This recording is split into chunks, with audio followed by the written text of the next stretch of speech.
Oh shit! How you doing? How you doing? How you doing there, buddy? Copy link address. Yeah, I put my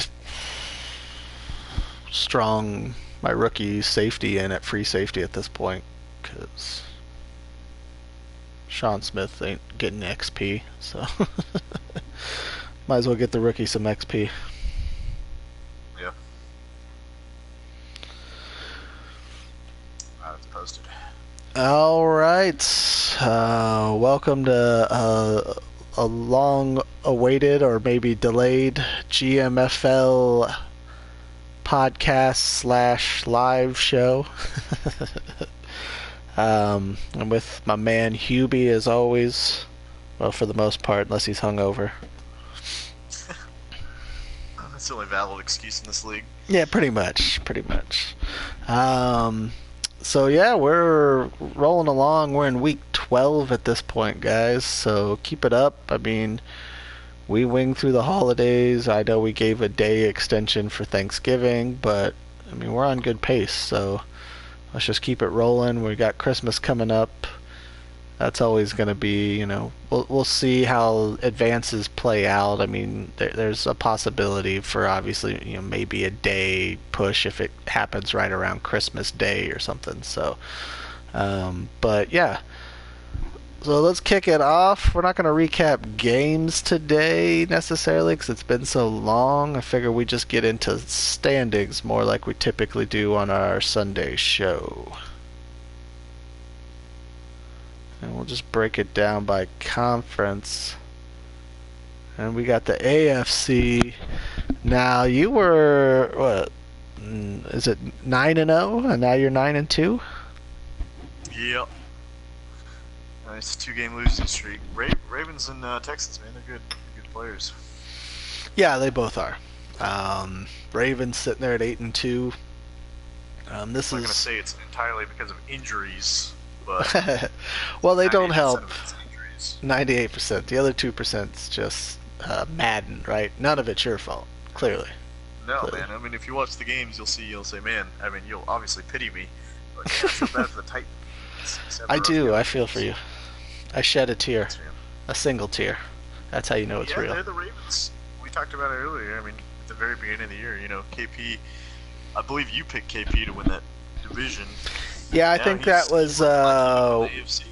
We were talking off air. I think I don't know if we did it on air, but we were talking off air about who we kind of thought would win that division. There about week 2, I think it was. So yeah, I mean, I said it would be close. I thought Ravens and Pro. Pro also has been hit by the injury bug. And I'm sure everyone in the league knows it because you can see the crying faces posted on his picture of his injuries. Yeah. So I think the kids call those memes. I think they're emojis, but yeah. Well, memes when you post it on the picture, bro. Emojis. See where I'm getting at here? Just post the emojis though? I thought he posted them over the picture. Yeah, we're getting a little deep here. It's a late night show. This is what happens. So anyway, but yeah, you got Ravens. I mean, I guess if you break it down based on win percentage right now, because he hasn't played, he's the leader. Would be the division leader, but I mean that's basically flip flop them. I'm not sure who it is because I think they've split head to head, if I remember correctly. Yeah, I'm pretty sure they did. So then you go to the West. I mean, Broncos, he's not running away with it, but he does have a 2-game lead over Chargers. You got the Bills. Bounced back in a big way. The Bills in the East.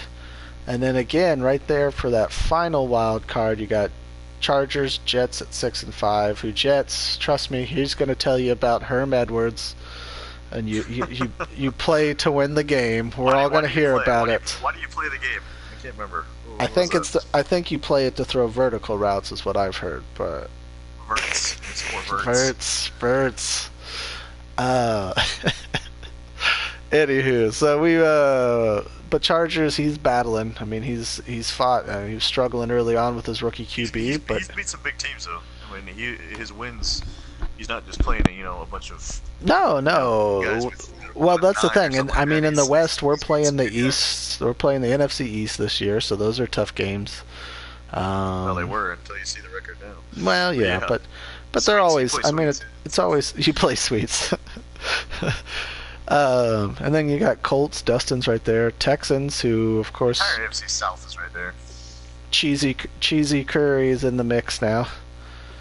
So I don't know if he's heard of two wide receiver sets before, but they do have those in playbooks.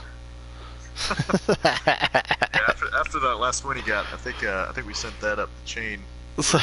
Probably, he'll be kicked out by next week, so don't worry about him.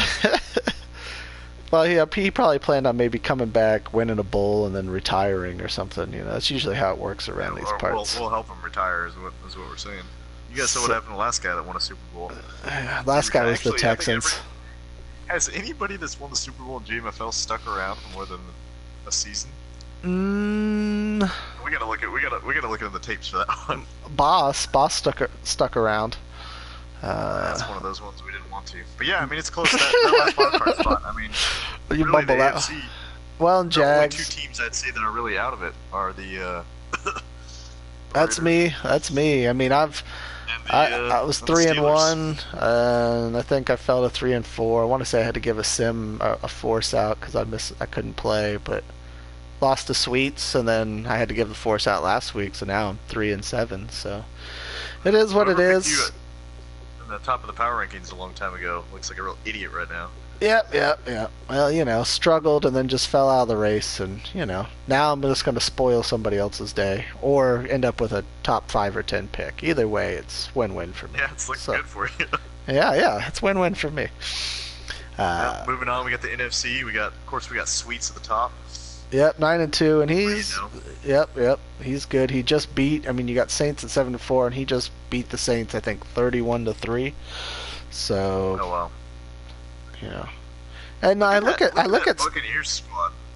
well, before you go to Bucks, I just want to look at Saints. I mean, he has an offense, and he's only put up 221 through 11 games. So Yeah, he's had a couple sims though. of course, I was gonna say I think he's had a couple sims, but still, I mean, you go up to Sweets, and I mean 358. But you go to Bucks right there, 8-3. I mean, it should be 7-4, but 7-4. yeah, it's all good. So Riggs. yeah, Seahawks. I mean, what like you look at the Seahawks, they're doing exactly what you think they're going to do. Look at that points against 134, playing defense. yep. Now let's move down Niners, which we didn't know what would happen after Ford left. I mean, you just don't know with what owner will take over with the 49ers, who could do what. But Dub C, he's been playing well with them, and with Alex Smith nonetheless at quarterback. So Yeah, really well. he's playing well. You got Lions with a rookie QB at 6-5, head of the. Let's get a shout out to who the 49ers beat, though. I'm pretty sure we all saw them beat the Cowboys. We all see that. Oh yeah. Well, that's like Yeah, okay. I mean we've been seeing a lot of people beat the Cowboys these days, though. I know, and we'll call it out every time. Don't worry. We'll bring that Don't to worry, Lake's we're gonna attention. break down his team schedule Once here we after can. this and give shout outs to the winners. So And shout outs on there. There's the NFC North. There's the NFC North leader right there. I mean, not a big 6-5, lead, but you 6-5. look down there and you got Vikings and Bears at 5-6. So, and like we said, that's that conference. We'll go through them here in a minute. But that division, I mean, it's just going to be a battle. Cowboys 4-7, Falcons 4-7. We sure those guys didn't do a trade again we didn't know about, which sabotaged Boss again this year? I mean, I think that's what happened after first season last year. Boss made that big deal with the top pick, and then his team was never the same. Nope. Cardinals, Panthers. He got his second win the other day, so he finally Look at broke. that. He finally broke through with his first user win in this league, and then boom, he got another one like that. So Yeah, I mean that NFC. If you got the NFC West in your schedule, you're having a pretty good year. Cardinals, Rams. I mean, combined 4-17. So. But let's see. So we'll go to the AFC North. We just talked about this. I mean, this is a two-team race for the division. You're probably talking that whoever doesn't win the division is your most likely your first wild card winner. I mean, Yeah, definitely your number. but if not a number two at worst. Any crazy injuries, the way we've seen, is your Mm-hmm. number 5 seed. Yeah, and I mean, worst case, even with maybe an extra loss or two, I mean, where they're at, they might be, they're probably a wild card.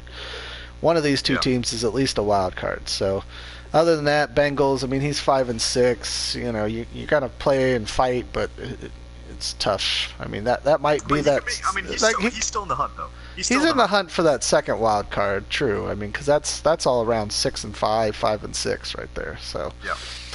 And then James, he's down there. Excuse me. Scraping the barrel with me. Taking it on the chin, man.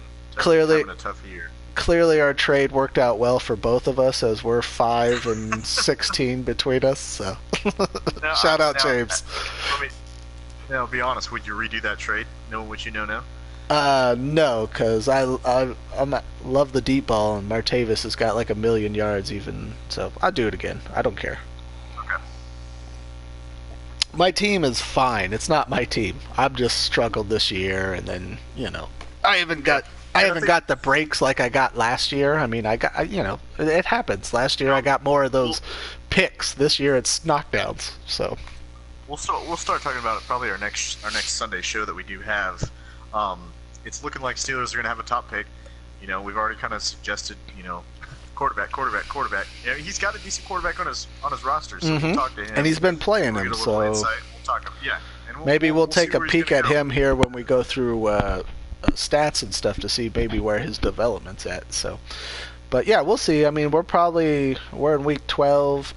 Probably around week 15, you might get 14, 15, maybe get a mock out there, because now we'll have at least a better picture at maybe where some guys are. We could do a top 5 or a top 10 or something.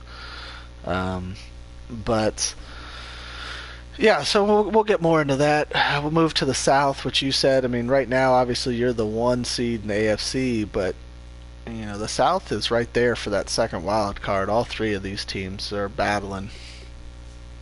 Yeah, and I definitely, my pick right now is going to be with the Texans. Colts have had a couple tough losses. Well, I mean, Justin's defense. Look, those plays aren't on YouTube for no reason, man. I mean, let's be honest. What's that? You said your pick was Texans. I said those plays aren't on YouTube for no reason. You know what I mean? I mean, he plays a good game though, and I just like busted him up. You don't even have to be a great user when you have J.J. Watt. I mean, it's tough, man. He does, and you got Clowney on the other side too. I mean, so and Merciless. I mean, that's it's easy to get pressure to help Watt. So, and then Mickey. Yeah, I mean, he's got a good team. He's starting to find. I mean, he's found it a little bit. I want to say he started 0-3. So, he's kind of starting to figure out, I think, his playbook. I know he talked about that before, and maybe just the offense in general a little bit. So I don't know if he's figured. I know he's on a never-ending quest to find that playbook that I don't think exists. To find some of the stuff he's looking for, but I mean, he's found one. True. That fits him a little bit more. He's asked for some suggestions, and it's really, I mean, it's tough. It's tough to get consistent wins when you don't know what your playbook is. If you know your playbook, you've got that third down go-to play. 3rd and 9, you're like, hey, this is my play. Or you got, first and 10, you got your play action play. I mean, if you don't know what you're rolling with, it's hard to be 5-5, and Mickey's a good player. So once he does figure it out, watch out. Well, and you just, like you said, you don't know where the breaks are sometimes. I mean, the routes, you're just not used to how your guys run those routes because you haven't seen them do it for 10 games or 12 games or whatever it may be. All right, well, we move over to the East, and we got Bills, who was out earlier. I want to say he was 5-1 or something, or yeah, he went out to a nice. He jumped out to an early lead. But he's dropped back 7-4. You got Jets right there in that second wild card, but also only a game back. He was 1-5. So he's fighting back. So if he makes the playoffs, guys, just even with the admins trying to keep him down. Yeah, even with Hubie Hold'em, he should be 7-4. Look at that, But He's got that chip on his shoulder. I know how that goes. No, I can't. I'm gonna see him in the playoffs and just get destroyed. And then there's Patriots, and then there's Dolphins, who was in. I mean, he was with me. We were like 3-1, three. He was 3-1 or 4-0, and now look at us. We're just playing for. Don't put him in in your category. He's still got a shot at the playoffs here. He does have a chance. His isn't as bad as mine. But my point is, he's struggling. Look at that. What the biggest lead?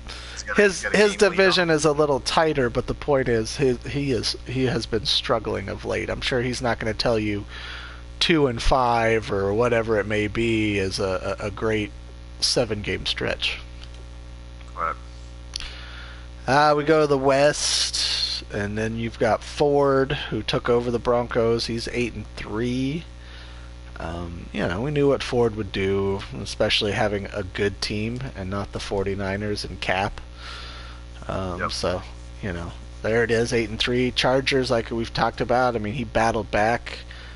He's at 6-5, so he's right there, kind of at the top at that. He's gotten some tough wins. And we've seen. We'll look at it more. That rookie quarterback's he's either 19 for 23 and 3 touchdowns, yeah, or he's 19 for 45 and 4 interceptions. So but he's doing good with them. He's I think it's Pagan, the kid out of Oregon. Yep, Pagan. Look at this. We haven't done a show in 2 weeks and still got it. Yeah, but that's easy money, man. Easy money. You see him right down the middle with that points for and points against. So I mean, he's toting that fine line, and that's a 6-5 record right there.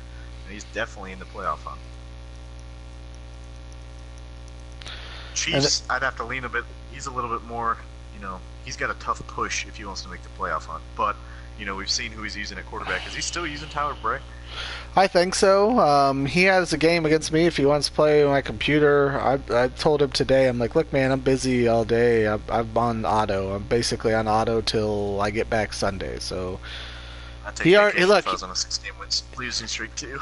Well, I've been busy. I told him I could play tonight around the time we're doing the show, but yeah, I was like, I know you're probably not going to be up, so just have at it, kick my team's ass, whatever, teach them a lesson, basically. So, I mean, of course, I'll probably lose anyways. I lost to him the first time in a sim, if that's the way it goes. So, plus, guys, I know Dustin played the computer, and we didn't touch, or at least I didn't touch. And Boss didn't touch anything when it comes to the computer.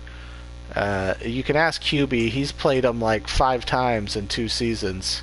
He makes sure he knocks those games out really quick before we fill it with a user.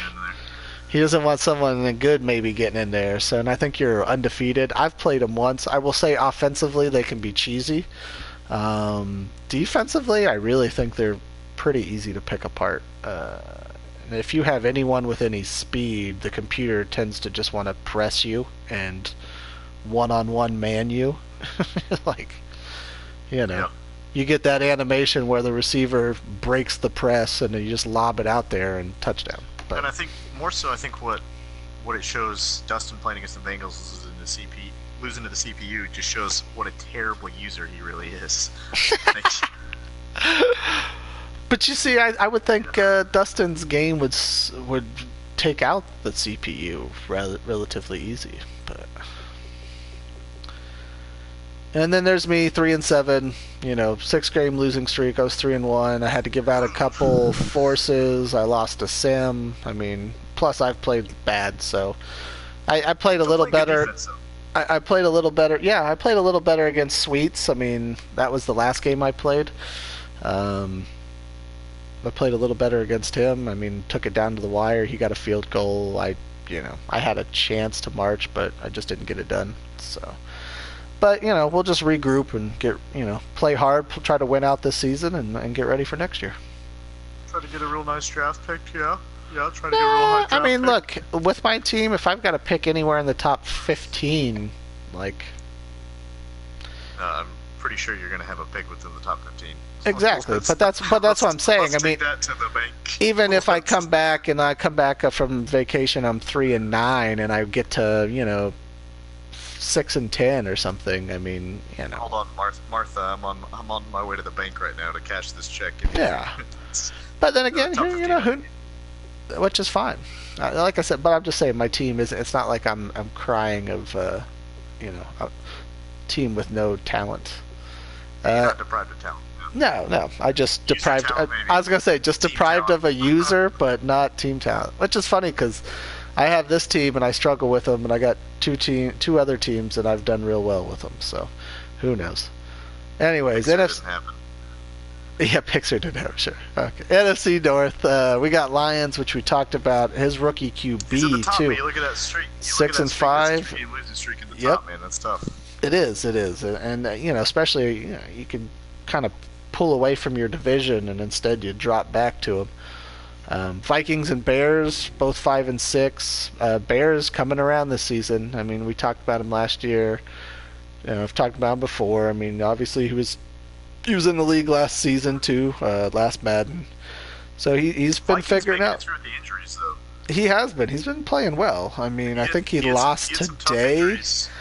Was it? I He want to had say some he tough played, injuries that but I want to say. I know he lost Bridgewater, Peterson, just a whole slew of guys, and he's still right in the division there. And then you get old Mike. Look at him creeping up there, 4-7. 3 in a Go, row. Big Mike. 3 in a row for Yeah. Big Mike. So that division, it's can't take anything for granted. Good guys in there, and they're battling out. You go to the South. I mean, Saints, who we kind of thought would probably be with the talent, winning it last season, adding the pieces he added. That was, I think, the unanimous pick, really. But there's Larry with a little help from his friend. Oh man, we gotta forget about that. So shout out Larry. I was busting him up for his big thumbnail and his picture tonight in the chats. It's all good. I'm just giving you a hard time. There's Poop, 4-7, and then Panthers. I mean it's Bucks and Saints though. I mean that's your battle. You are who we thought you were, Poop. Yep. 4-7, man. Hey, it's all good. It's better than me, Poop. I'm 3-7, so Oh, he beat you last season, so we know he's better than you. Oh yeah, he is, bro. He's totally better than me. I wonder if is it a little bit, because the second time we've seen the Panthers, 2 different users struggle out of the gate, and the whole season just kind of seems. I mean, is there something about is Cam Newton tough to play with? Is it the offense? Is it there's no speed on the outside? Maybe Mm, the defense. I know your secondary in real life isn't really that great. You got Luke Kuechly, you got Kurt Coleman, who gets all kinds of picks. yeah, it's hard to say because I've seen the Panthers in other leagues. I mean, in one other league it's old Mike who was the Texans from last season and left here this year. And he does well with them, but he's also, I mean, he also won our Super Bowl last year, so. Yeah, he's also the Panthers every single season. Yeah, and he's used to them. It might be because if you tend to like some speed offensively, I mean, it's Ted Ginn, Philly Brown. They're quicker, but they're not top-notch receivers. Like, it's not like you're putting Corey Coleman and he's young and you can develop him, or someone of that nature out there. Kelvin is solid, but he's easier to, I think. You're not going to get him blowing by people. You get that man coverage and he just separates right off the line. Yeah, just and speed. I mean, I like, not this. Oh God, it hurts my stomach to say it. Larry's having a great season. I mean, he's got limited weapons on his team already, and I know he took a big injury to the guy we always talk about, the kid out of Alabama. Yeah, and we'll roll through the injuries too. So he's trucking along, man, and he's looking real good because we know he beat Saints week 1 or 2, didn't he? He he did well. Yeah, he did. He was beating him late, and the game got disconnected, so we gave the force to him because of where the game was. So yeah, I mean he's been playing well this season. He a lot better. Yeah. If he makes playoffs, you're never going to hear the end of it. He said he's never gonna hear the end of it. He said he's no longer going to be 7-9. So I said, well, you could still be 8-8, but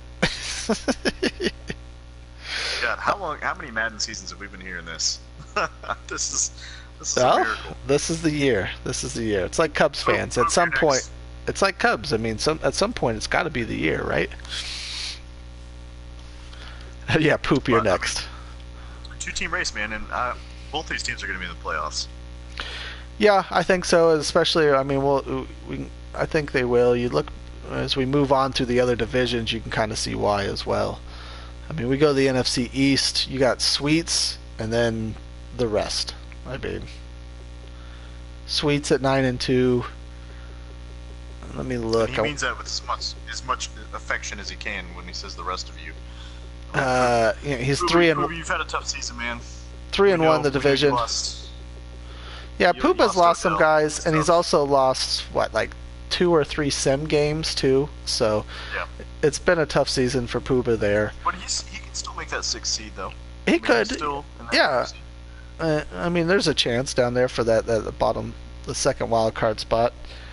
We move on to Boss, who look, he's in my boat, 6-game losing streak. He's struggling. He's lost some big ones though. I mean, he's gotten worked a few of those. He lost to Larry. He lost to Bucks. Shout out Bucks. Hubie's going to make sure he hooks you up with another phantom win because of that. So, you paid off. It's already in the books. Already in the books. The rest of the mods, thank you greatly. Your check's in the mail. But he lost to Niners. I know that. Did he lose to Puba? Or no, he lost to Eagles today, I want to say. Did he? So yeah, he lost to Eagles is good though.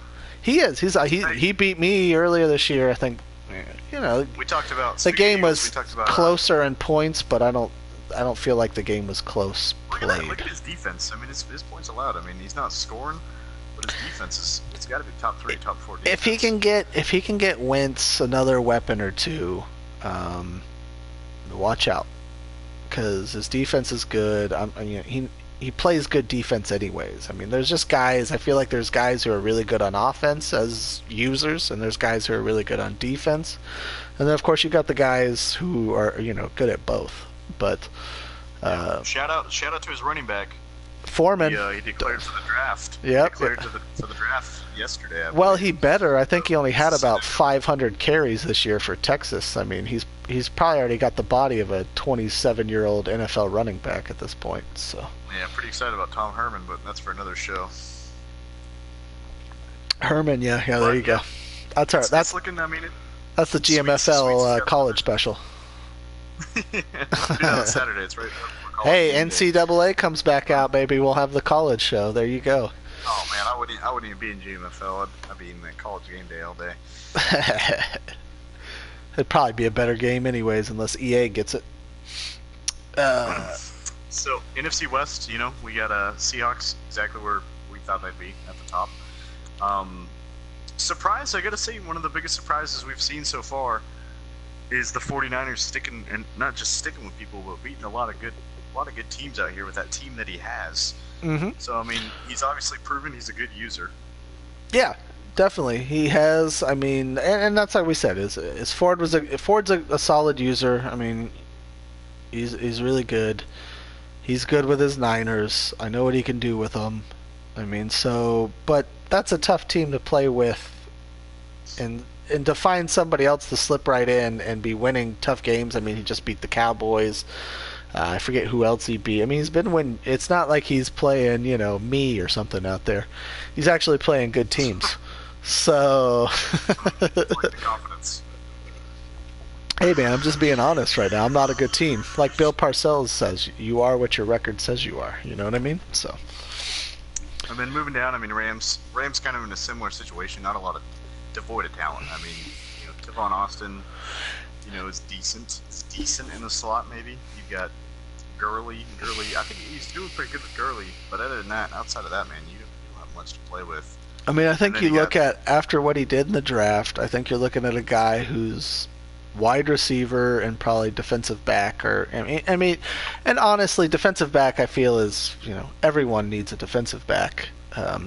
but definitely he could probably use a defensive back, and he needs talent for Goff. I mean, Gurley, he added O Yep. line pieces. We talked about that. We talked about it during the season. I mean, he added those pieces, but you need talent on the outside to help him out. But and then cards. I mean, 2-8 as well. This is the same thing to me as big of a surprise. Some of these other teams that are succeeding, like the Buccaneers, like who saw that coming? The Cardinals at 2-8. Like what happened in Milwaukee, man? Well, he's got the rookie quarterback. I don't know. We could take. I mean, we could always gander at the schedule. I don't know how many games might have been Sims or anything like that. But he does have the rookie quarterback. I feel like this is one of those teams that he's going to struggle this year with the rookie. Make some, maybe make some deals or add some pieces, and then next thing you know, he's going to be up there next season battling with Niners, Seahawks, and who knows, maybe Rams, but up there battling for the top. I mean, he's a good user. It's a good team. I feel like it's a snake in the grass waiting to. Someone's going to trade him for his next year's first, and it's going to be the 30th pick overall or something, So. But so there you go. I mean, that's what we're looking at division wise. We'll kind of go back. I mean, NFC, like I said, you got Skins in the East. I think Bucks in the South with Saints as your first wild card. Seahawks in the West with Niners as your second wild card, and then Lions in the North. Which I mean, it's gonna change. Oh, it will. I mean, because Sweets. Let's be real. He's got the number one seed. yeah, I mean he does. He's probably got it for the most part locked up. Unless he gets some injuries or stuff, he's solid. I mean, he's 9-2 for a reason. He was in the Super Bowl last year for a reason. All right. Well, let's move on. Let's go over to stats, and we're gonna roll through. Let's roll through the yearly award. Well, let's go through the weekly awards here. Kind of touch on a couple. I want to say we're in week 12. We just advanced Tuesday. So our last show is we're week 11 and week 10. So our week 10 players of the week, we had Foreman with 14 for 93 and a touch, and then 4 catches for 99 and a touch. Clinton Dix, 12 tackles, 2 picks for the Packers.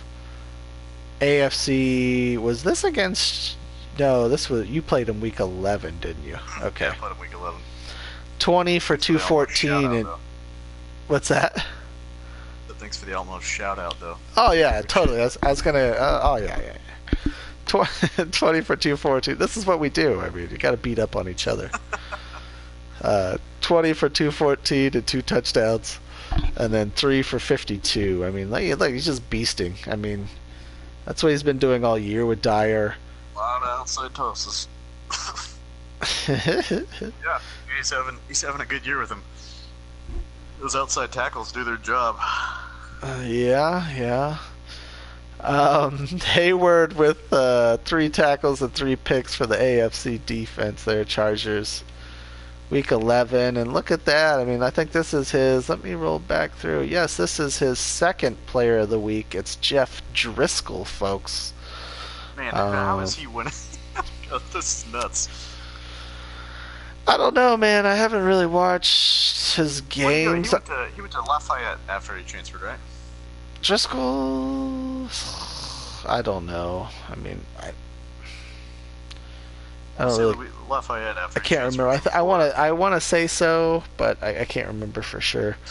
I haven't watched too many. I think I've caught bits and pieces of Vikings games. I know we've watched a couple for some issues. There were some in one, and there weren't any in another. But those games, I know some of the other guys watched. I mean, I do. We all kind of split up like we've talked about before. So I haven't really got to see. So I don't know quite how he's doing it with Driscoll. I might have to check out his next game or rewatch a game just to see. I'm curious because, 20 for 29, 400, 3 good. TDs. He that's... looks solid. And I know he kind of discovered him because he had to, because Bridgewater was out. Oh yeah, he didn't have a choice. I mean, you go to Buchanan, 11 tackles, 2 picks for Moasa. Aaron Williams for Bills, Wiseow, 5 tackles, a pick, and a touchdown. Then Kid Cheese Curds over there with 20 carries and 125 yards for 4 TDs. 4 rush TDs. Yeah. And 3 catches for 41 yards. And yeah, so that's what you're looking at. For your players of the week, let's go through the yearly awards, and then we can kind of go to the stats and see where we're at with these. I mean, in your overall MVP, you're looking at Derrick Henry, but I imagine this might be a tight vote. Obviously, we don't see the numbers, but if you're breaking it down between Henry, Dyer, and Matt Jones at 1, 2, 3, I mean, and we'll look into the numbers. This is probably going to be a pretty tight race, and I think will be for the rest of the year. So that'll be interesting how that turns out. Stafford down there with the Jets. I mean, you know, he's winging it. We've seen what he does on offense. I think we know that. I was gonna say I don't think that's a surprise to many. No, not really. C.J. Anderson for Ford with the Broncos. Lamar Miller, Williamson for the Dolphins still up there. Paxton, Drew Brees, and then Mariota. Look at that, you're cracking in the bottom tier. So with Mariota, Coach of the Year. Things have gotten a little tighter with your last 2 losses. Riggs is up there, huh? Of course, it's Don Cheadle, aka Pro. So, you know, Coach of the Year, I mean, those are all, you're getting a lot of records. A lot of time, obviously, it's for the most part record based, though they do take into, I think, some team overall consideration, depending on the record. AFC wise, Henry, obviously Dyer's right there. Williamson, Miller, Anderson, Stafford, Murray, Mariota. There's your offensive players of the year. Defensively, Pro over there with Hayden. And then you look at Ford, who I swear since I've played with him, which has only been a few seasons overall, from last year to this season, but he's always got guys up there for defensive player of the year. Yep. He's a good user, especially on D. Those picks, Stewart, Ward. You got Talib up there. Your guy Baird, who will obviously drop down now that he's out, probably with the and I honestly I haven't even seen what his injury is, but let me guess. I'm gonna say broken collarbone. No. Fractured foot. Well, that's actually one I don't see as often. I see a lot of. It was nice to see something new. It was real cool. I was like, oh, look, something new. I'm fascinated by that. Maybe I had to watch. Let me go check out your injuries. Maybe you should get some other new ones I've never heard of. That would be good. I got the elbow one. That was a good one. That was a good one too. Yeah. Maybe Derrick Henry could tear a muscle in his bicep or something. I don't think I've seen that injury yet. You guys don't have to worry about that. As soon as that happens, that PlayStation is getting unplugged. We'll be looking for going out for the whole city. We'll be looking for a new Titans owner. Well, scrolling through, so I said Baird, Mosley for the Ravens, for KP, Watt with Texans, like we said, Watt, I mean, he's just going to be up there. He's a beast.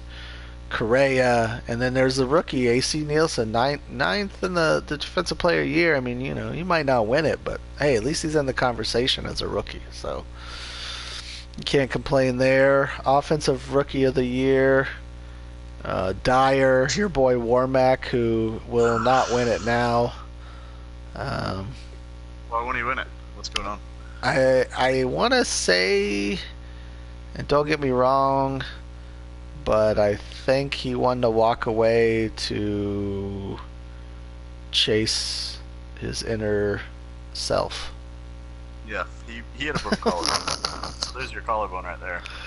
Of course, he's a wide receiver. That seems to be the most common wide receiver injury ever. Pagan, who will probably move up as long as Chargers keeps playing well. I mean, first he's a quarterback. Quarterbacks always get more love because they touch the ball, they got the stats. I mean, that's just what happens. Um, so to get, I mean, 6-5, and he's been playing good. We'll get into the stats later, but I just kind of want to go through these so you guys can see who's up there, and then we can kind of look why as we go back through.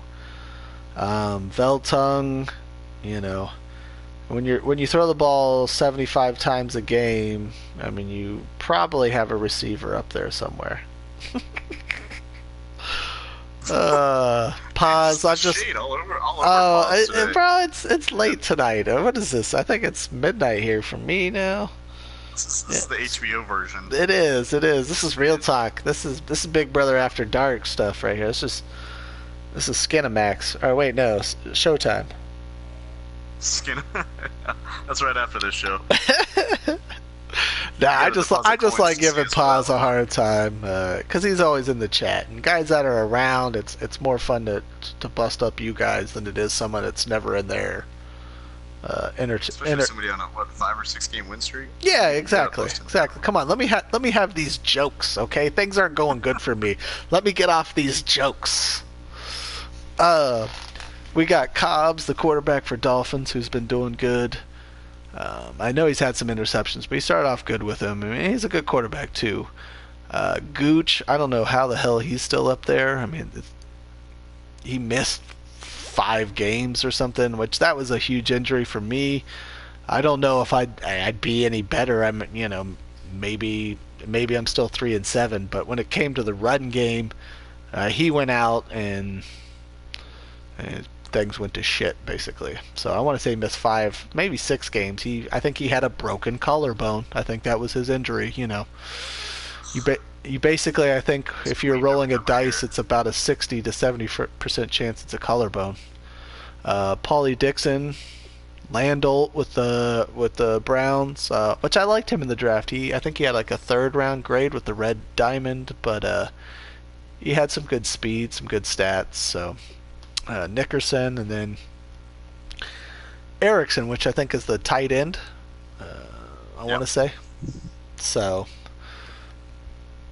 you go to defensive, and of course, I mean, this guy's 9th in the whole defensive player of the year, so he should probably be number 1, which is Nielsen for the Browns. I mean, it's going to be tough to upseat that too. Well, he's got the picks, and that's what I mean. He's catching those balls. That's just basically. I mean, that's the difference. I've got Horn has actually played well. I took him at number 2. He's played well for me when I've played my games. Don't get me wrong. He's actually played well for me, but he has so many of them that he just knocks down or bounce off his hands. Like he doesn't catch them, and. Yep. So he's not. I don't think he's even probably in the top 10 here. So Newell, who I like that pick for the Bills. I know he was kind of even hated on his own draft a little, but I actually like that pick for him because I know the safeties aren't that great in Buffalo, and he has some good numbers. I think he's slow dev, but I mean he's a slow dev, but he has really good attributes. So. James with Bernie, that's a pick I like I told you I questioned because he does have good safeties there, but look at that. That's the guy's number 3 in defensive rookie of the year. Small victories there, James. There you go. There you go. Top 3 in something.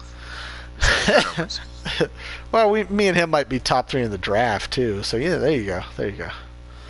Pennington. I got James next week too, so that'll help him get that higher draft seed. Oh, thank God for you! It's not the playoffs. You might actually win this game. We know there's only 3 things. Was it death, taxes, and you losing to James in the playoffs? So those are the 3 things that are guaranteed in life. I don't think it's just that I lose to James. I just think I always get James. I think I'm losing to anybody in the playoffs. I play him up. So we move on to 4. We got Pennington for the Ravens. I want to say he drafted him at middle linebacker, but moved him to outside backer, which I get. I mean, he has Mosley at middle, but there's guys, you can see him in the draft. We all see him. You pick him. You know that might not be his set position, but especially linebacker, you can shift them around if they have good speed or coverage and stuff. So, depending on what you want to use them for. Connor, who's been having a good year. I think this is a guy who might be a little higher up. Probably not number one, obviously, because you got Nielsen, who's been beasting, but this might be a guy who's at 2 or 3 if that record's slightly better, because I think he's up to 6 or 7 sacks. Yeah, he's got a decent amount of sacks for a rookie.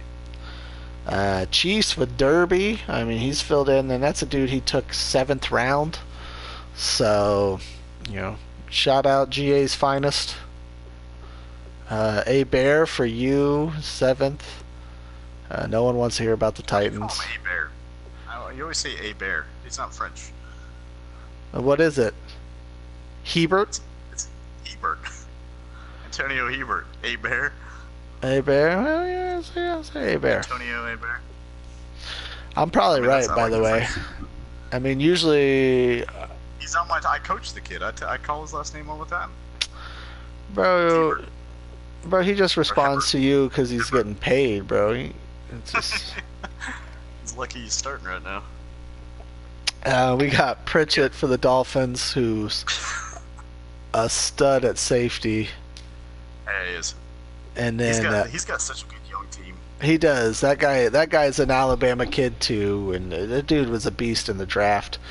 And then you've got the Colts with Staten and DeMar, which I think are both rookies. Well, they are rookies clearly, but I want to say they're both defensive backs. It's analysis right there. Is what well, defensive backs are what I meant to say. I want to say they're both cornerbacks. So, he's 5 and 6, and they're doing well for him. QB Mariota, look at that, number 2. Look who finally made it. Look who finally made it up there. Oh, Stafford to overpass you here after he throws 700 more times in the next 4 weeks. You got Paxton, Luck, Osweiler. Speaking of throwing 500 times a game. Yeah, Luck. Texans, Chargers with Pagan, Dalton. There's Cobbs, Carson. By the way, Carson's only making like 1.7 on some weird backwards scam shit out there in Cleveland. I don't even know what's going on.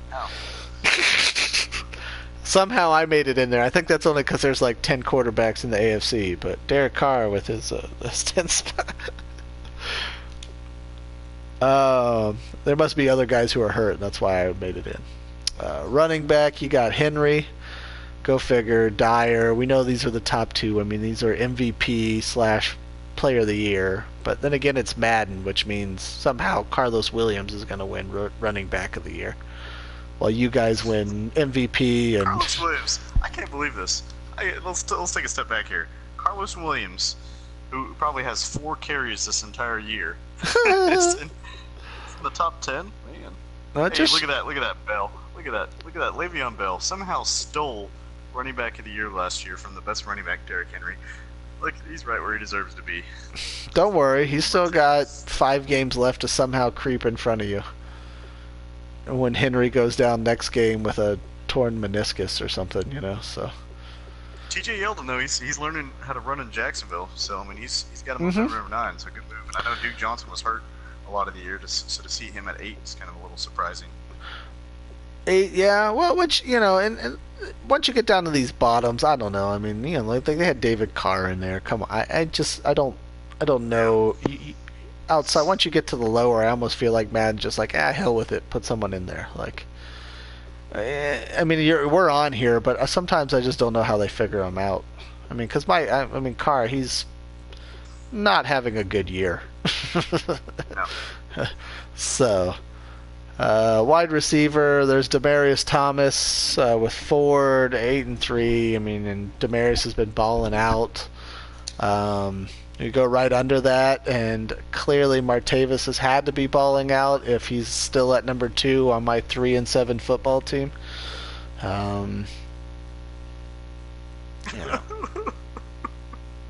What's up? Number 3.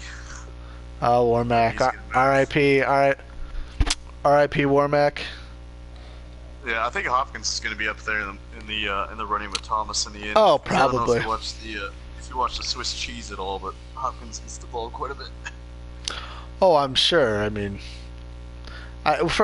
from what I've seen when he was in here before he left, and from what I know of Curry, I know the deal. I know the routine. The song and dance, Curry. I'm watching you. That's right, Curry. Watching you. Two I held in the top 5. I mean, that's Well, you it's know, that's probably Dustin. I gonna go mean, up. come on. You know Dustin. You know Dustin. Come on. We know you too, Dustin. That's why we put you and Curry in the same division with Hubie. So have at him. Man, that's the cheesiest division. I'm telling you. I know Mickey's the only sim player in that division. I mean, let's be honest. I know, and he takes it on the chin sometimes too. His losses are tough. Some of his losses are close, man. I mean, not when I beat him 30-0, but some of his other Oh, losses. shots fired. Guns up. Guns up, Red Raiders. 20 to 10 on me going into the late third, man. Like, how do you give that up, man? It's tough because he plays so sim. Yeah, that's. I mean, well, he'll be around when I boot the rest of the South here after the season, but before the playoffs. So that'll work out well. That'll work out well. Says the guy going on auto for 2 weeks. Yeah, don't worry. I'll be back in time to boot. I'll send you a DM when the draft is coming around. Don't worry. I'll be back in time to boot. I'm always good for a boot. We go to AJ. We got AJ Green. Yep, AJ Green. Oh, that's right. We're doing awards, aren't we? Is that what's happening here? he's got Paulie Dixon, who's another guy to take the heat off. So you think AJ Green would flourish in that, but he's had a couple sims, so Yeah. he creeps back up there. Well, I know Conan. I mean, Conan's a good player. He's been really busy this season. I know he's got a lot going on work-wise and stuff. So it hasn't helped. I know he's taken some sims, but I mean, yeah, he's rebuilding a little too. The Bengals are in a weird spot that they're talented, but they're also older. How do they not have a best tight end category? I mean, to me, yeah, that's and it is ridiculous how they don't have one. But this is EA. I mean, this is the same award system we've been looking at for how many years? I mean, you would think at some point you could see their stats. I mean, why can't I click on their player card from here? Or, I can click on it and other things. It's, if we all had to pay $10 for our CFM, I guarantee you this stuff would be amazing. Are you kidding me? Puma would cover us. Puma's about ready to drop 400 right now for this whole league if he could get that kind of stuff. Anyways, we got Coleman. Cheese. Yes, He got hurt though, didn't he? Is he hurt? It doesn't show the thing next to him, but I want to say he is. I don't know. I would think it would show it in here though. No, it doesn't because it doesn't show it on Warmax. So I think he's hurt as well. Coleman and Josh Gordon both got hurt. So I mean, he's having a tough one too with the injuries. He is. And, Coleman. Jeremy Maclin. Coleman's a beast. I have the Browns in another league. Coleman's solid. His development. He's so fast. So yeah, he's a bit of a cheat code, as Pro would say. Macklin, he's underrated. I don't think he was that good of a receiver on last Madden. I think they've got him better this Madden, and I think he's more underrated on this one. Personally, that's what I think. And he's got nobody. I mean, who's he got throwing the ball? He's got a 12-year-old, throwing him the balls. Hey, I mean, shit. Tyler Bray beat me in a sim, so all praise be to Tyler. Yeah. Look at Alan Hearn's making a name for himself over. Yeah, Allen look Robinson. at that. And look at that. Crabtree made his way into the mix. He finally got out of Oakland, and someone's throwing him the ball. So shout out James for getting the ball to Crabtree. Not seeing Antonio Bryan in there. That injury must have really taken its toll. Oh well, I think Antonio's played about 5 3/4 this whole season or something. So. Yep. Joe Thomas, I mean, no surprise. He's just a beast at left tackle, period. And plus, Pro's winning. He's running the ball. I mean, Marshall Yanda, I would imagine I'm going to see Ravens and Titans because you guys are winning and you're running the football. Luwan, Sullivan, Cordy Glenn, Conklin. Zettler for the Bengals. Hey, look at that. Warmack, Ronnie Stanley. I mean, dominated by Titans.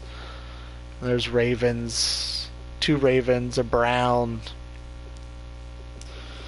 So, there's your offensive line. D-line, there's JJ. No surprise. JJ, man. I know Curry does the D-line.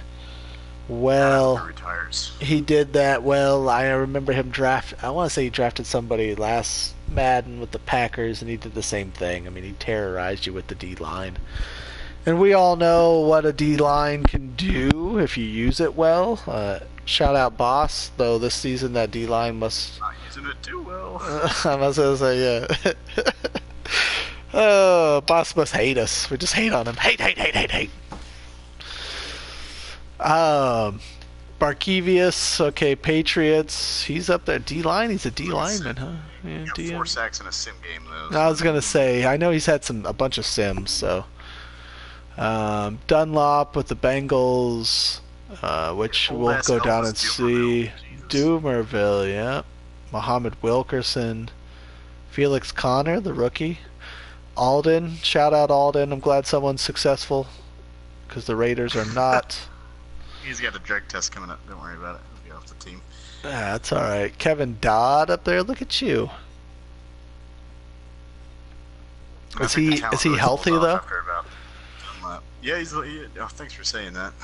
He's healthy. I don't know. I'm just asking. Malik and then Judon.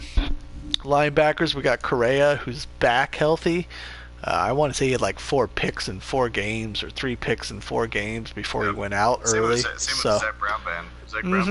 These are 2 guys that are getting picks with him. Te'o, who's been playing well for the Colts. Perryman. Kiko Alonso. Jamie Collins. Colin Kaepernick last week. Yeah. Jamie Collins, Mosley, Shazier, Telvin, Barrett. I mean, I'll tell you what, if you want to get some picks in order, James, I'm just saying, I have like 4 third-round picks. If you want to get rid of Shazier, make something happen. I'm just saying. Look, if Shazier goes anywhere, it comes to.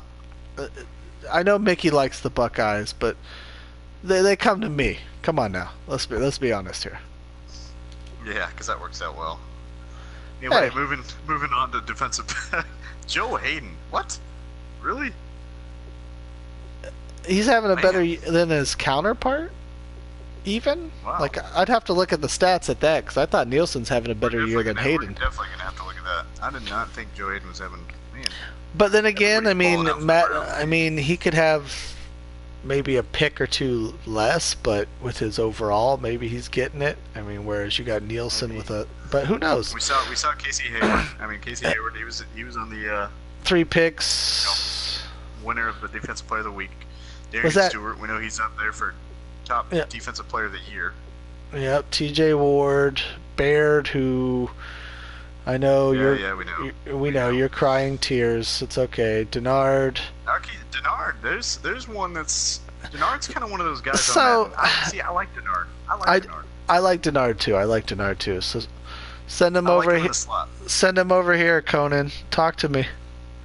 We got a history of trading him. Just saying. No, don't listen to Hubie. Do you want to trade to someone like this guy? Do you hear everything he said, and now he wants pity because he's lost 2 whole games in a row? Come on, don't trade to a guy like this. What, it is karma. It is karma. I changed my fucking name in the chat. As soon as I did that, I started getting injuries. I thought so. What happened to South Champs? Anyways, but okay, here's the thing. Here's Madden. You've got Nielsen, who's 7th on defensive back, yet we go back to Defensive Player of the Year, and this dude is 9th. I do not see a Denard up there. I don't know how we... I don't see Casey Hayward up there, but I mean, that's just what I mean. That's just how Madden's a little funky at times. But Cliff Harris, Poyer, safety for the Browns, and then Logan Ryan. So, kicker, no one cares. Let's be honest. Kicker's one of those things. You win that award, and you're like, oh, wow, he won the award. Sweet. Offensive Player of the Year in the NFC, it's Matt Jones, and I mean, really, with It's his Matt record Jones and Matt everybody Jones and else. everybody else. Yeah, exactly. I mean, we'll go through real quick. You got Elliott, but you know, Elliott's feasted off of like a couple games. Langford, Freeman, Foreman, Breeze. You know what though? Shout out Poop. We talk about running the ball. We've talked about this early in the season for you, and A lot. you've done it a ton in here. You actually have Freeman in another league, which me and you are in, and I sent him to you, and you run the ball well with him there. So you've listened, and it's I know the record doesn't quite speak for it, but I think it's worked out better for you, and I think you're in more games instead of always falling behind. And you're trading. You've gotten better this year, man. You've gotten better this year. It's so much better. I'm telling you, I'm not talking shit when I say this. Poop, when I message this to you and I say, man, we're so proud of your trades that you've been coming up with. I mean, granted, every single one of them was with the Raiders, but No. walk all over you. You're not letting them walk all over you. No, it's So we're proud. I don't want you let Hubie walk all over you. That was some BS. You shouldn't have traded with He's got Hubie. that one. Those two guys were killing it. I'm just kidding. I'm kidding. No, actually, his trades have been fine. I feel like this year he's made some fair deals, which I could see benefiting both parties, but not a And then necessary. Perriman. Look at Perriman. We kept talking about this. alright, Like, why is he MVP. going for Perriman? Well, I mean, BDE. I gotta watch him. He must know all about that cheese. I'm watching you, BDE. All right, you see me? Nah, I'm just kidding.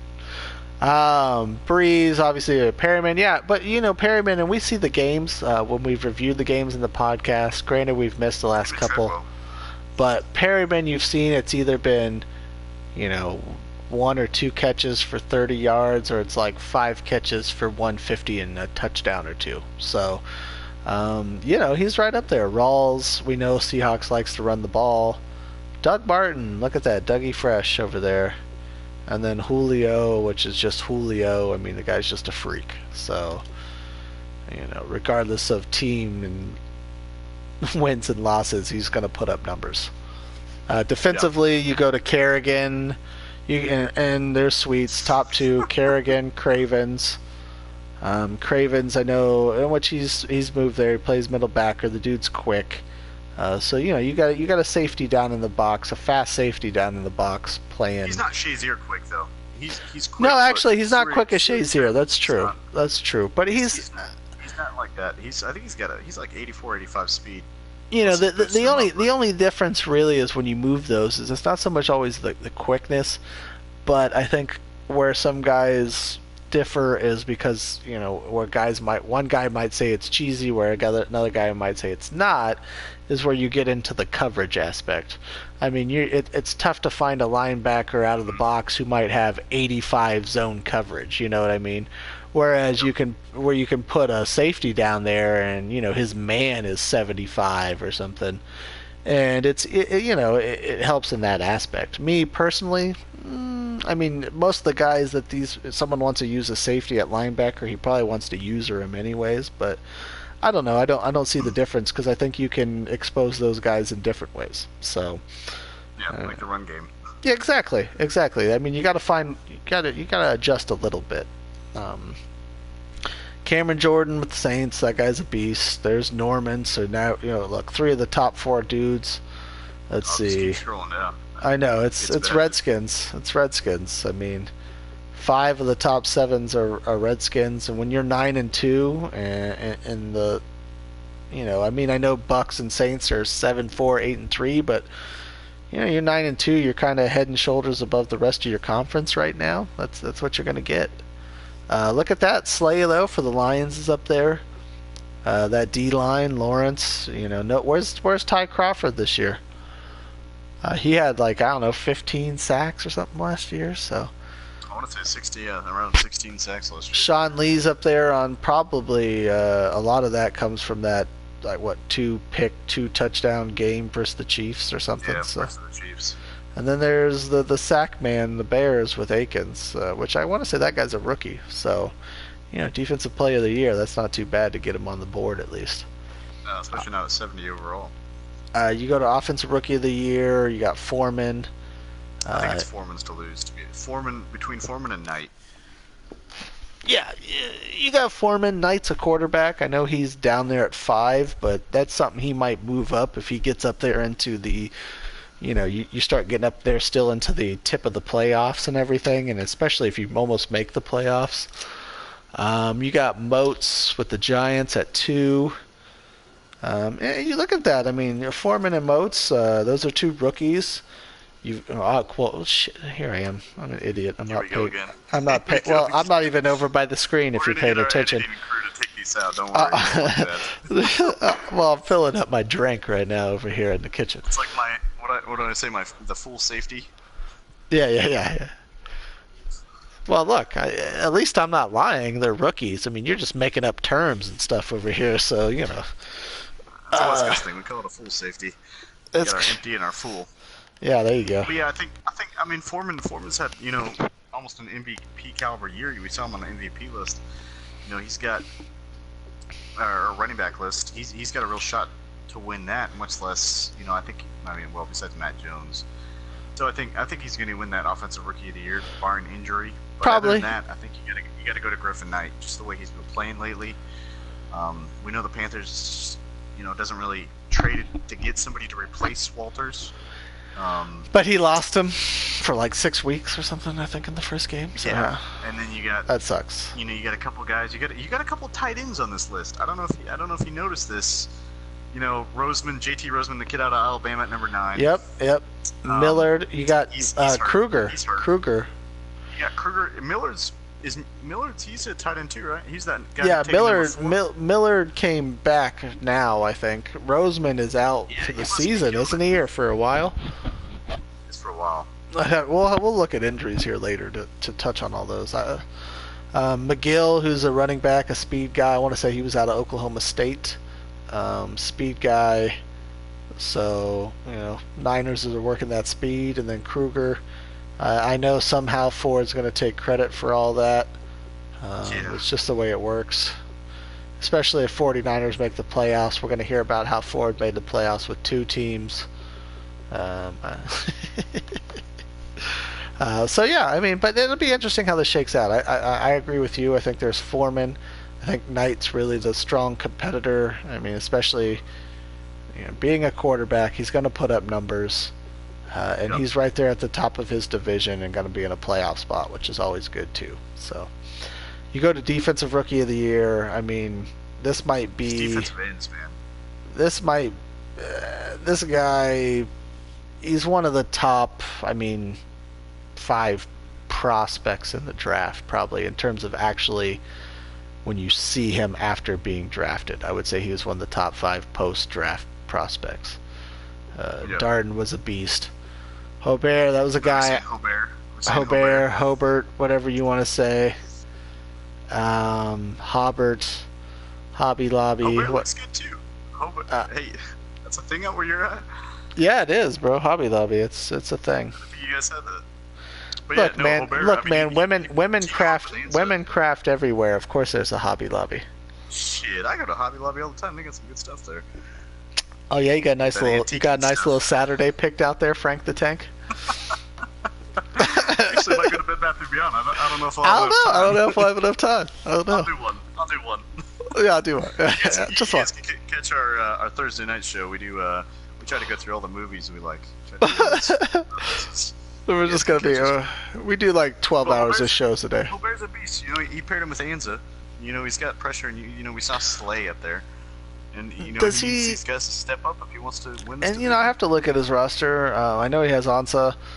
I don't know who else he has. I don't remember his signing, so maybe we'll take a peek. But yeah, Darden, Hobert. I mean, I had him. He's someone I had pegged. I want to say he was I think he took him in the 2nd, if I remember right, because we looked, and I was gonna snag him in the 3rd if he fell to me. I want to say he was like a 3rd round talent, but he had good attributes and everything. So I didn't think he would necessarily, but for my needs, I didn't want to take him right there.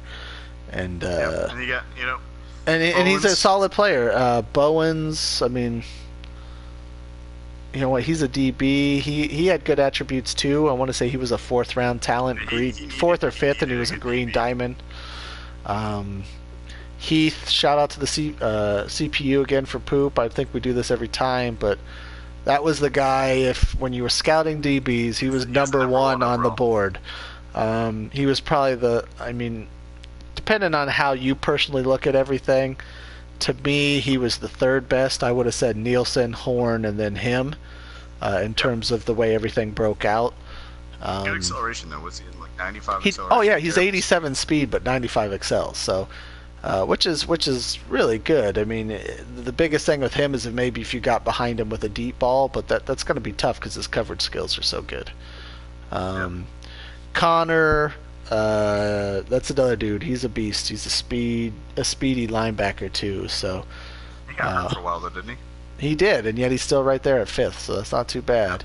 Weems for the Bucks, Dever for the Bears. Holt Dever was a big thing because he was on that news story.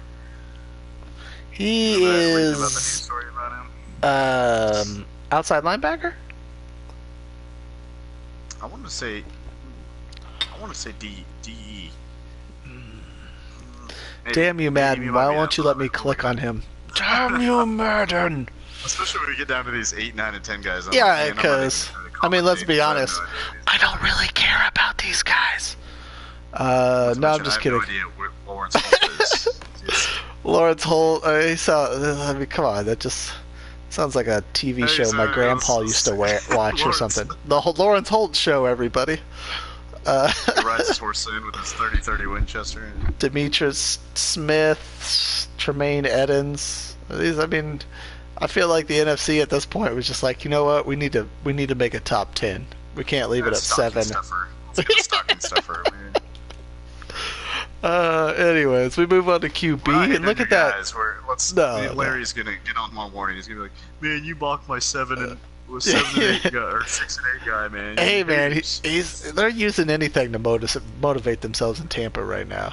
Oh man, look at that. He mocked our 10th ranked rookie in the awards show. Man, we got to come out and play hard. We got Drew Breezes up there with number 1. This is probably his last year. So oh yeah, I mean, ride that gravy train. You gotta up that retire. I hope you're upgrading that retirement thing that keeps guys around longer. What you just need to do is stack. You should just have been holding on to XP since last season, and hope that this year you can upgrade his arm strength after it drops or something. Yeah. Kirk Cousins.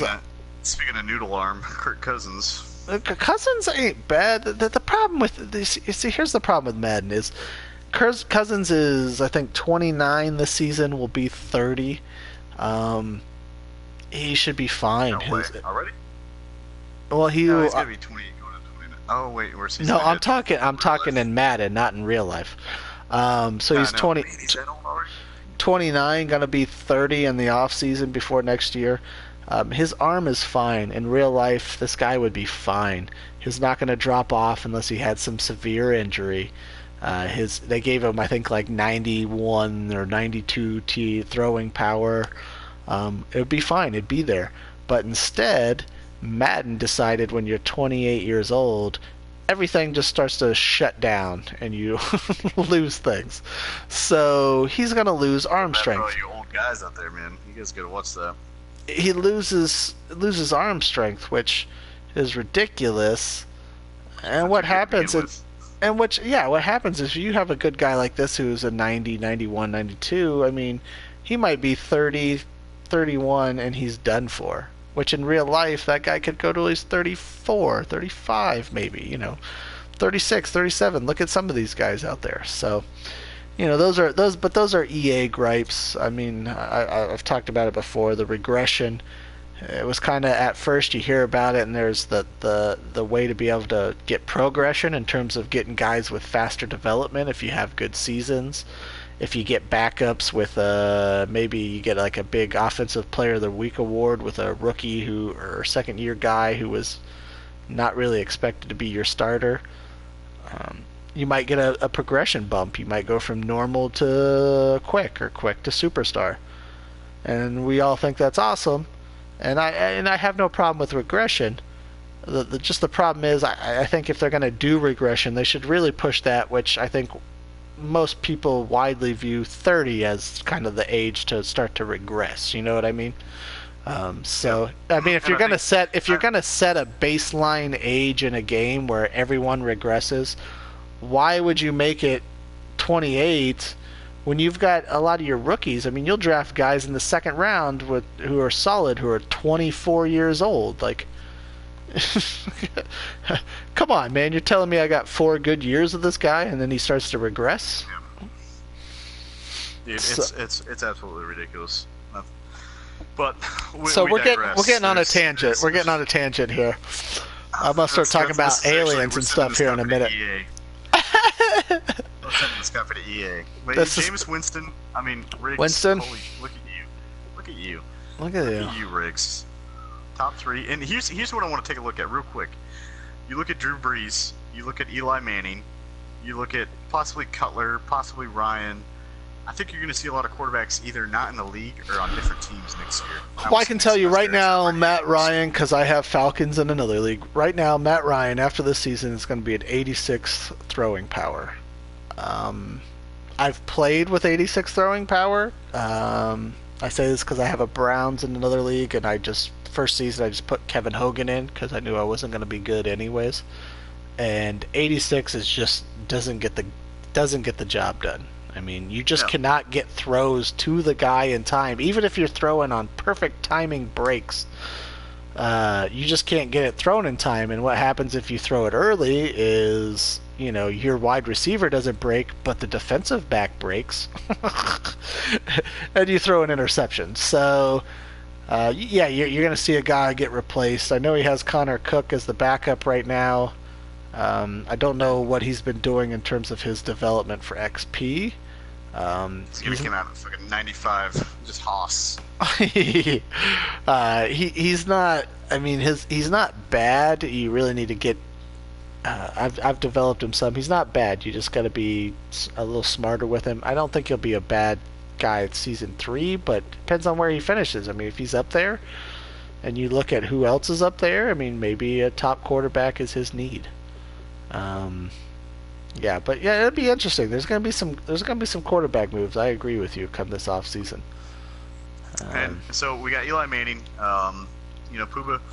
Puba throws the ball. I think he's gonna have a tough time maintaining without OBJ. Not that OBJ was lighting the numbers up, but I mean, just to have something to take the top off of defense, man. It's tough to lose someone like that. When you have a stud, especially like that, I mean, you're talking top 3 receiver in the game. Depending on how you want to equate, everyone's personal number 1, but he's easily top 3. You account for that as the defense. You're watching out for OBJ. You're moving towards and so it frees up Shepard. It frees up Cruz. It frees up whoever else. Ty. It makes things easier on the rest of the offense. And when that guy goes out, well, now I can press. I can do different things. So it'll be interesting to see what happens there. I mean, I honestly think this is going to be probably Cousins' award. Though I think this is really a race between Brees and Cousins without a doubt. Because Brees, I mean, I know what he has on offense, like Landry, Cooks, Coleman, Fleener. I mean, so. But I mean, shout out to Carson Wentz, man. No weapons on this team whatsoever on that side of the ball. He's top 5. He is very efficient with Wentz. I know we've looked at his stats. I don't remember a huge blow-up game. I mean, there might have been a 3 or 4 interception game, but there's been so many of those from all kinds of teams this season that I don't think that's really abnormal for the most part. I mean, there might be a couple guys that haven't had them, but I've seen a lot of different teams with those games.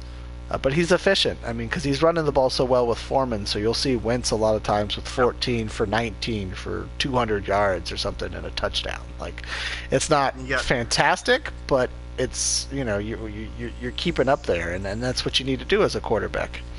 You're playing smart football. Mm-hmm. And then Definitely. it's not going to win you an MVP, but I mean it's going to get you top 5. And you got Knight. We've already talked about Griffin Knight. Griffin Knight.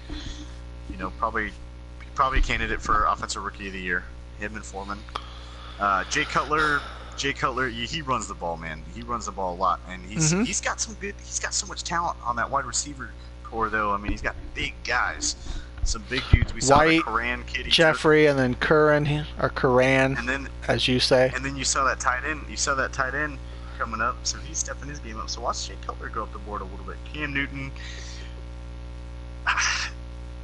Newton just needs a speed guy. I don't know. I love watching this because I can't stand the Panthers. So not you as a player, Sobe, but the Panthers. Yeah. You just don't like him in real life, but I like Cam. But yeah, like we talked about with the Panthers, I don't know. I mean, I've seen guys struggle with the Panthers. I've seen guys do well. I mean, it just might be who you adjust, and maybe it's for him finding his personnel. Maybe you need to trade. Maybe you need to trade Cam Newton, man. I mean, obviously, something's got to change in Carolina. Well, I think I mean, we'd have to look at his schedule. I know he's 2-9, but he's starting to. I want to say he was like 0-5 or 0-6 before he got his first win. So maybe he starts piecing together a little momentum, a little things going here at the end of the season, and then see what happens maybe next year. Larry a little bit. Yeah, well, look, come on, we all know Larry's this. I mean, Larry's like me. This is his 1 year. All right, I had my 1 year last year. I made the playoffs. All right, this is Larry's year. It's done. He's peaked. He's peaked. He's peaked. I mean, next year he's going to be drafting with me again in the top 10 or something. So this is just how these things go. Matt Ryan, he's got Julio Jones to throw to. Yeah. No one cares about Poop and Matt Ryan. I mean, come on. And Fisher Rose, rookie struggle. Still top 10 though. So good job there. Running back, I mean, Jones, I don't even know why we got to name the rest of these guys. It's Matt Jones's award. It is 100%. Ezekiel Elliott, I think, is going to fall out because he's going to start maybe experimenting with other guys on offense because this season's kind of going down the drain. Jeremy Langford we'll see up there, I think, because he's, he was up there. He was right up there at number 2 last year, and it was a close race. He'll be right up there. I mean, like I said, it's Matt Jones. Unless something drastic happens, Matt Jones is going to win it. It's 100%. But again, as I go down, I mean, look at these guys run the ball. Langford, we know Bears runs it. Boss, I know he tries to run it at times, but this is, I mean, with his line, and he traded for Trey Turner, by the way.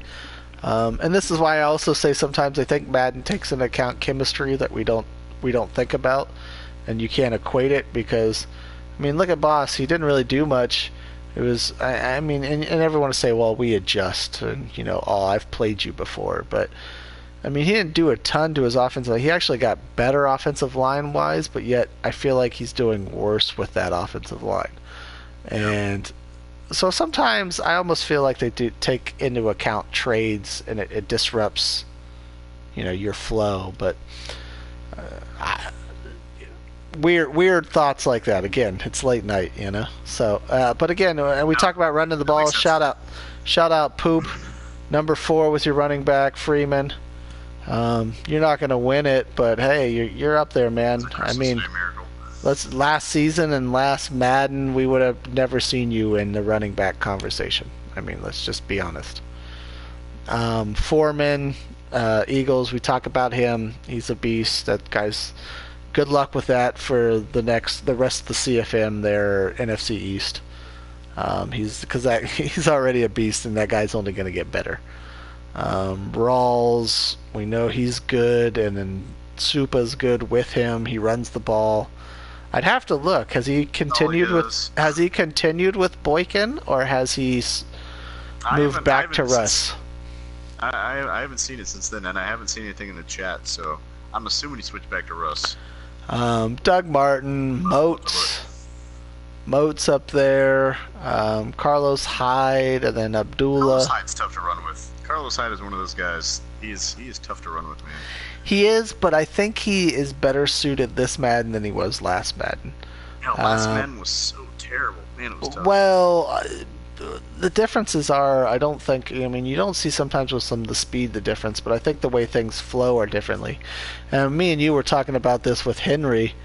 You almost feel like at times his speed when he was slightly slower was better suited for your offensive line. I mean, I know you're beasting with him this year, but there's times I feel like you get that guy who's 88 speed or something, or maybe 90 speed but 88 acceleration, and they time up better with your guards pulling or your offensive line moving, and they hit those holes differently.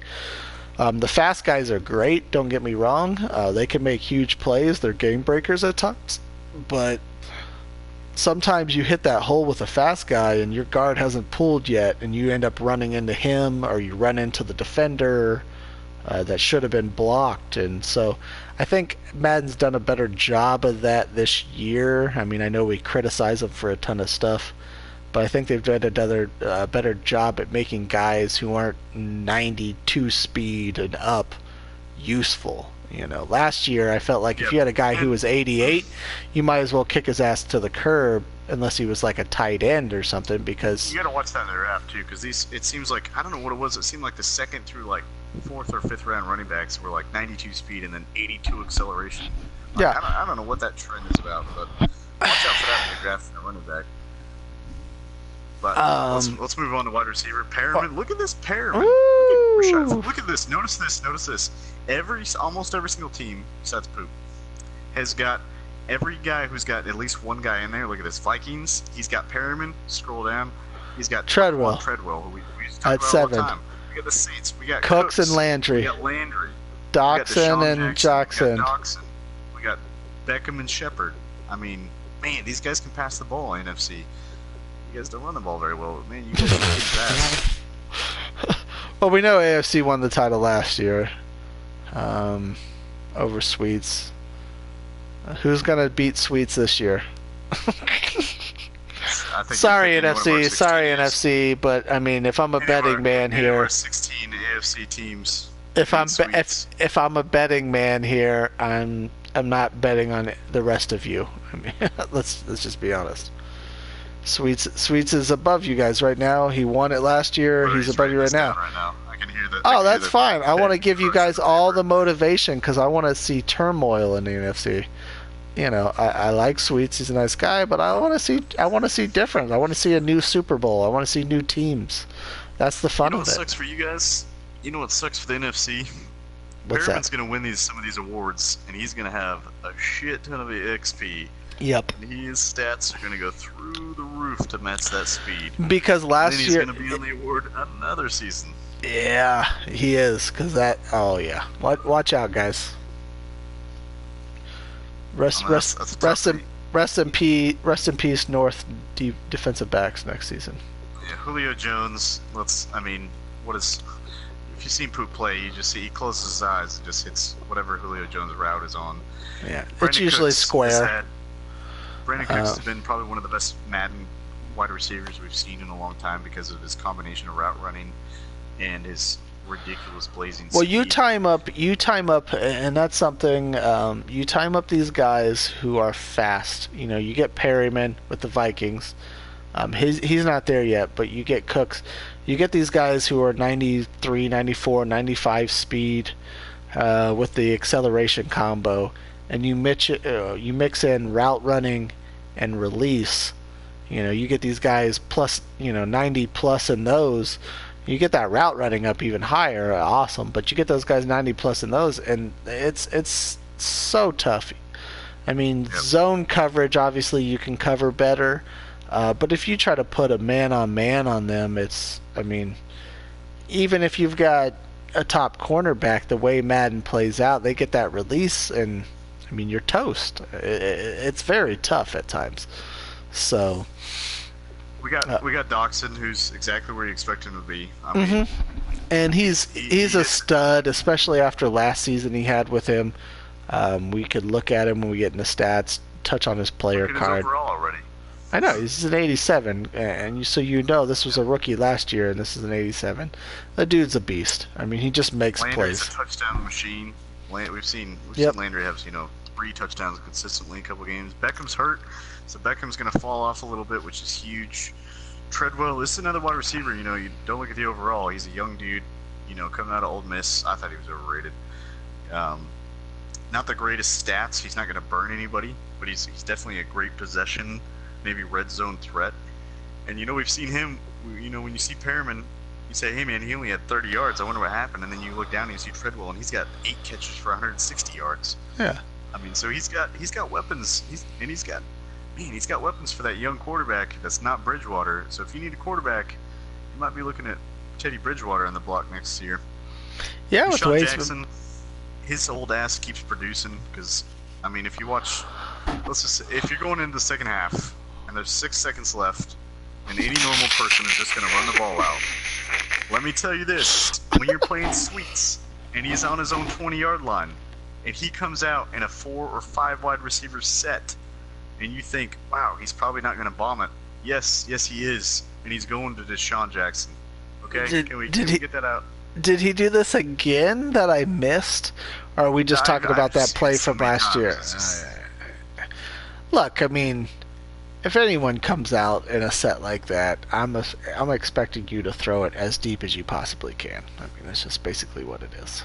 So, which for Kirk Cousins will be about 15 yards next year. But hey, moving on. Alshon Jeffrey. I haven't seen as much. I've seen a bunch of leagues where Alshon Jeffrey will have ridiculous stats. And I mean, just like record-breaking Jerry Rice, see you later stats. Alshon, like but here's the thing. Stats. But here's the thing with Alshon here is we know, and we talk about this, Mittens likes to run the ball. He likes to run the ball, and he likes to sack your quarterback. That's the 2 things that he's good at and he likes to do. So, come to the AFC, Mittens. I don't know what you're doing over there. Yeah, you playing around that NFC. That's for dudes who just like to flip the ball around. I should switch with me. I should be in the NFC. I just like to chuck it. So I'd probably play well in the NFC. But no, let's be honest. I won't play well anywhere. But yeah, I mean Jeffrey, he is, and I feel like he's. There's another guy. I know he's a 93 overall. So how is he underrated? But guys expect him to be slower than he really is on this game. Granted, as he gets older, he's going to slow down. But he's not incredibly old though. No, he's not. But he also has his catching. You look at the stats, and it's not much different than Julio or Odell. But I feel like this dude just holds on to so many more catches than other guys do, even top flight wide receivers. He does, and he's got it's not like he's the only. It's tough when you're the one receiver in it, say Julio Jones, and another team comes into it and they say, "Wow, who's going to get the ball? It's going to be Julio." Yeah. I mean, that's why you see all these teams with 2-3 guys up here because. Well, I mean, look at him now. I mean, and that's why we talk about maybe going quarterback because he's got weapons for a new quarterback now. You got Alshon, you got Kevin White. He drafted Curran. He drafted the tight end. He's got Langford. You've got all these pieces now, so it's easier to now bring in a rookie quarterback and expect that guy to play better too. So. Yeah. And I like what he's done with his team. I think he's a smart player. You don't see him in the trade discussion too often. He's more of a DM kind of guy. I don't know. No, you actually don't hear from him too often, other when he tells me not to take roofies when I'm in Vegas. But other than that. But I think and moving on to Shepard, Sterling. I think Shepard's going to go up because of Beckham's. Beckham. There we go. Beckham's going to come down. But I think out of all the races we've seen for award winners, I think this one is the most. And I'm not just saying this to slight BDE. I swear to God. I think this we all know you hate him, bro. He does hate you, BDE. Don't listen to him, bro. He talks about you all the time. He says he hates you. No. There's only one person I hate. I'm just playing. Believe nothing I say. He's in my division and he's with the Texans. I don't know who you're talking about. He's JJ Watt. So I mean, it's Perriman, Jones, Cooks, Doxson. I don't think Landry's going to He might No, replace Cooks, but I think it's between those four. no, I'm Those with four. you. This is a tight race. I mean, you look at all these guys; they're all going to put up numbers. It's going to be tight to the end. Some of these other races, it just depends. It's a toss-up. I mean, so we move on to offensive line. You got Trent Williams at 9-2, but you've got Tyron Smith, and I think offensive line. You take into account a lot of overall because I see Cowboys teams. I know Elliott's up there, but they haven't played that great. The record's low, and yet you've got these guys. And I mean, let's see, Tyron's 99, Zach Martin's 95. Travis Frederick's 93 you know what I mean? Like it's just And I don't even have a 90 offensive lineman. Jesus, yeah, and I just so I mean offensive line sometimes it's hit and miss. Trent Williams, Teron Armstead for the Saints, Lang for Big Mike, Joe Staley, Trey Turner's up there. So he's got he's 4-7. And you got 4 Cowboys up there. So, I mean, I know a record isn't everything, but he's also, I mean, we'll get into stats and we'll look at Elliott. Maybe he's run it better in his losses. And I just haven't seen it because I mean, I'm going to be honest, I haven't watched a lot or seen a lot of stats from the last couple weeks in terms of game weeks, not, actual time. So you got Sheriff. I mean, this is a guy, you've got the MVP on your team and you've got one offensive lineman at the top, and then you got to go clear down to number 9 to get the other guy. So, this is sometimes I think is sometimes can be an overall award. Yeah. You go to defensive line. DeMarcus Lawrence, Boss is up there. He uses that D line. I talked about Tyrone Crawford. I'm going to skip down past a couple guys real quick. He's cleared down at number 6.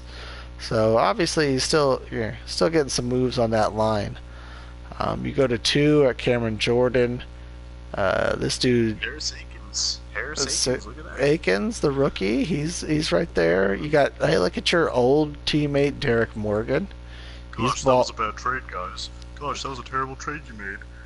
Oh, Don't listen to the haters. No, listen to him, bro. That was a terrible trade you made. Huey's just saying that because you're on the award. But Darius Darden, I mean, number 5, guy's a beast. Let's see. Look, he quickly changed the subject. I'm also in the finals week, so I was trying to make this show last. But then we got old tangent Tim over there. Hey, you can log off any time, bro. I can fly solo without you. I've done it before. Okay. Yeah, I got a bunch of DMs saying we can never let that happen again. Yeah. Sure. I'm sure they've all been waiting for your braggadocious insights when you were undefeated. Braggadocious. That's douchadocious. Hey, bro. Braggadocious. See, here we go. Tangent. Damn it. So we got Crawford. We got 2 Cowboys guys up here. You know why we have 2 Cowboys guys? Because we have 1 douche. That's what we have. When you see 2 Cowboys, you know you got 1 douche. That's a simple math. But you got our rookies. Darden at 5, Hobert, whatever you want to call him. He's still sacking motherfuckers at 7. Jones for the Big Mike at 8. Rankins. Guys, though, he's got 2 guys in it. Sheldon Rankins is an underrated beast in Madden. He is. Don't know a lot about. No, and I think he's garbage, and I'll trade you for him right now, Saints. Don't listen to. Damn it! I don't know what I was doing building him up. Yeah, you're an idiot, Hubie. We talked about this earlier. Anyways, and Mario Williams. I mean, he's 4-7, but look, he's making moves. He signed him in the offseason. So Big Mike, and he's right there. He's only 2 back. I mean, Vikings are at 6-5. So who knows? We got 5 games left, guys. And I know there's always the way Madden sets it up. There's at least, you might not play your whole division, but I guarantee probably a lot of guys have someone in their division at least once or twice at the end of their season, or 2 or 3 division games. It always seems to work that way. Linebacker, we go to Cravens. Clearly he was. You go to that, defensive player of the year. You look at that right there. Yeah. But here's the funny part. All right, let's go back to Defensive Player of the Year, right? Kerrigan at 1, Cravens at 2.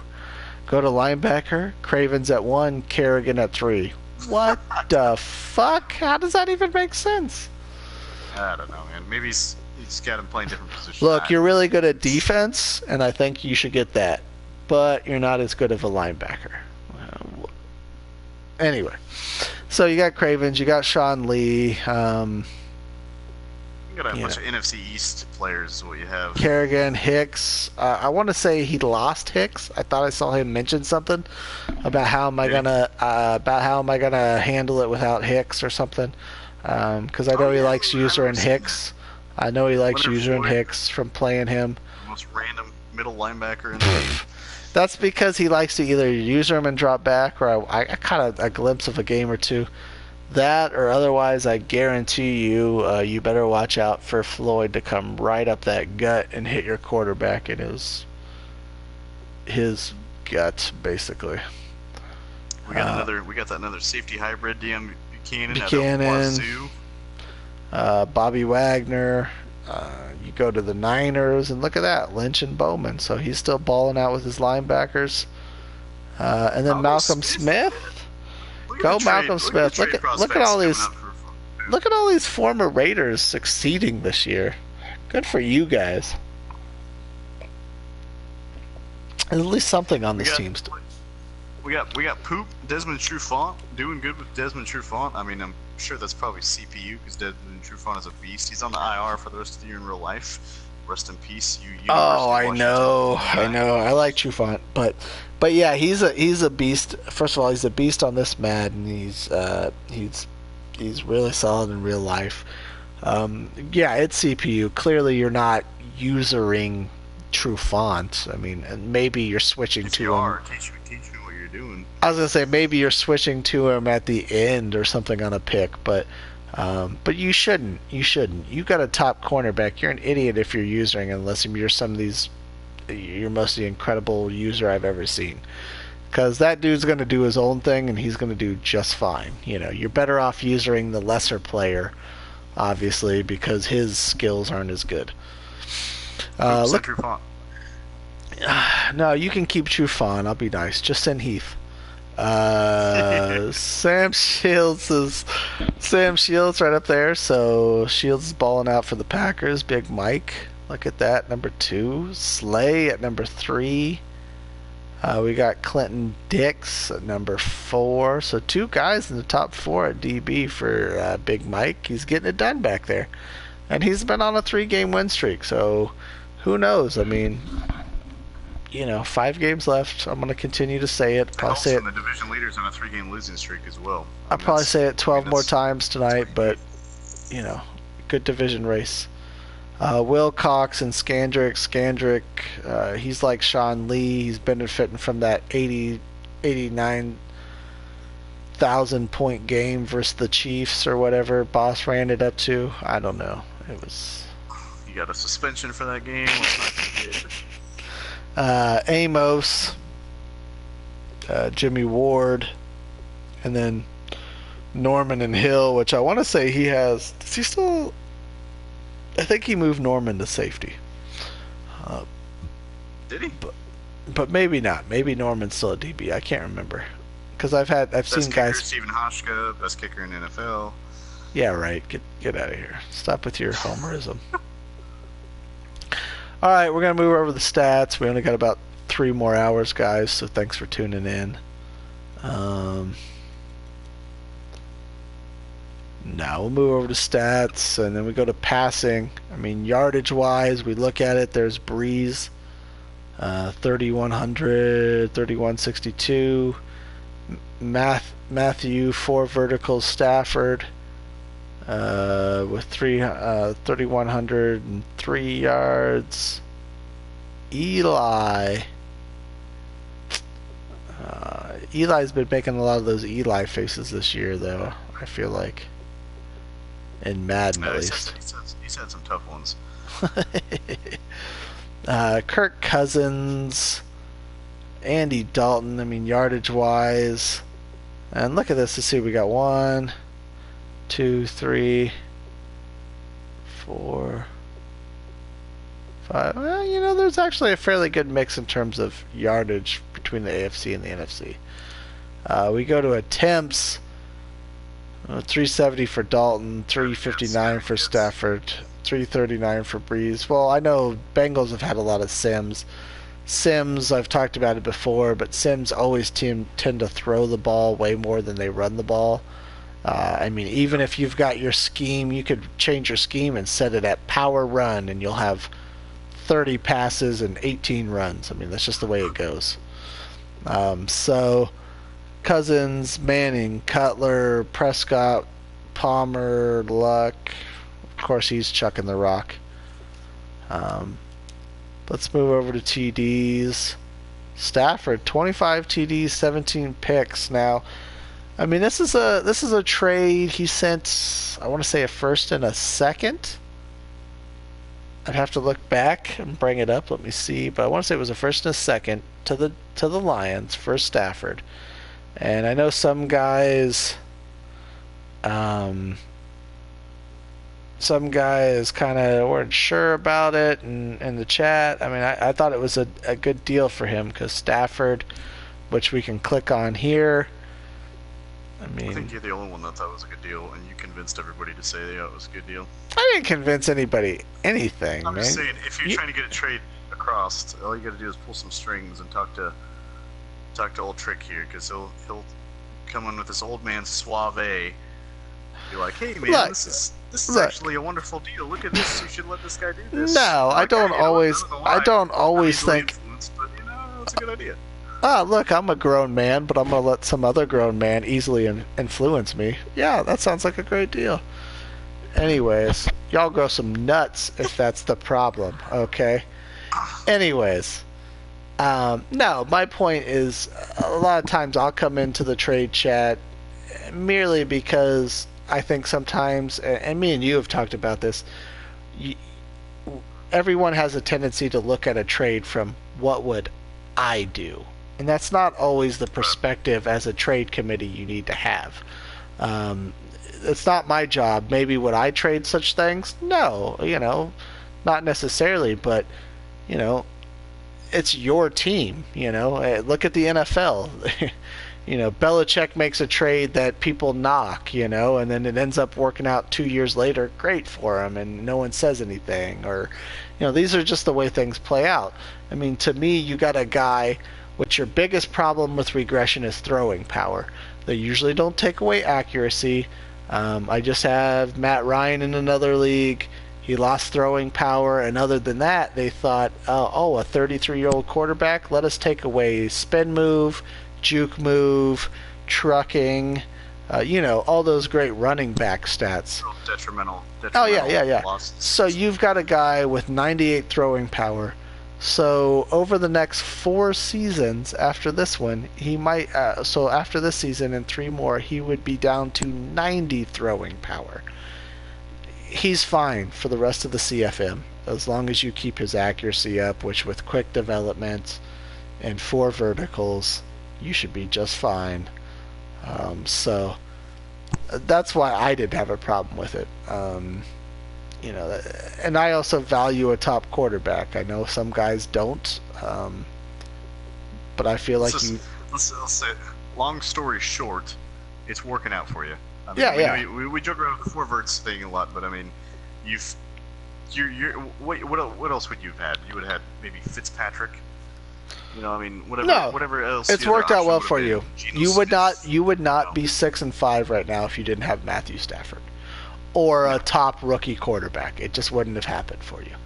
So, and you didn't have a top pick. That was the thing. You moved late round picks because you were in the playoffs last year, and it worked out for you. You made a move, and it's working out well. Luck, 23 touchdowns. I mean, and let's say Stafford, 25 touchdowns, 17 picks. You go down to Luck, 23 touchdowns, 26 picks. So you're looking at, obviously turnovers. Paxton, 23 and 15. We get down to you, 22 and 8. I'm going to imagine some of those have been the last couple weeks with injuries, and you've been pressing more. Yeah, it's been pretty. So, I mean, I feel real sad for you. I really do. Cousins 19 and 20. Whew. No wonder Cousins isn't quite up there. 19 and 24. I mean, I know he's thrown a couple picks. I didn't realize Sweets has thrown as many picks with Cousins as he has.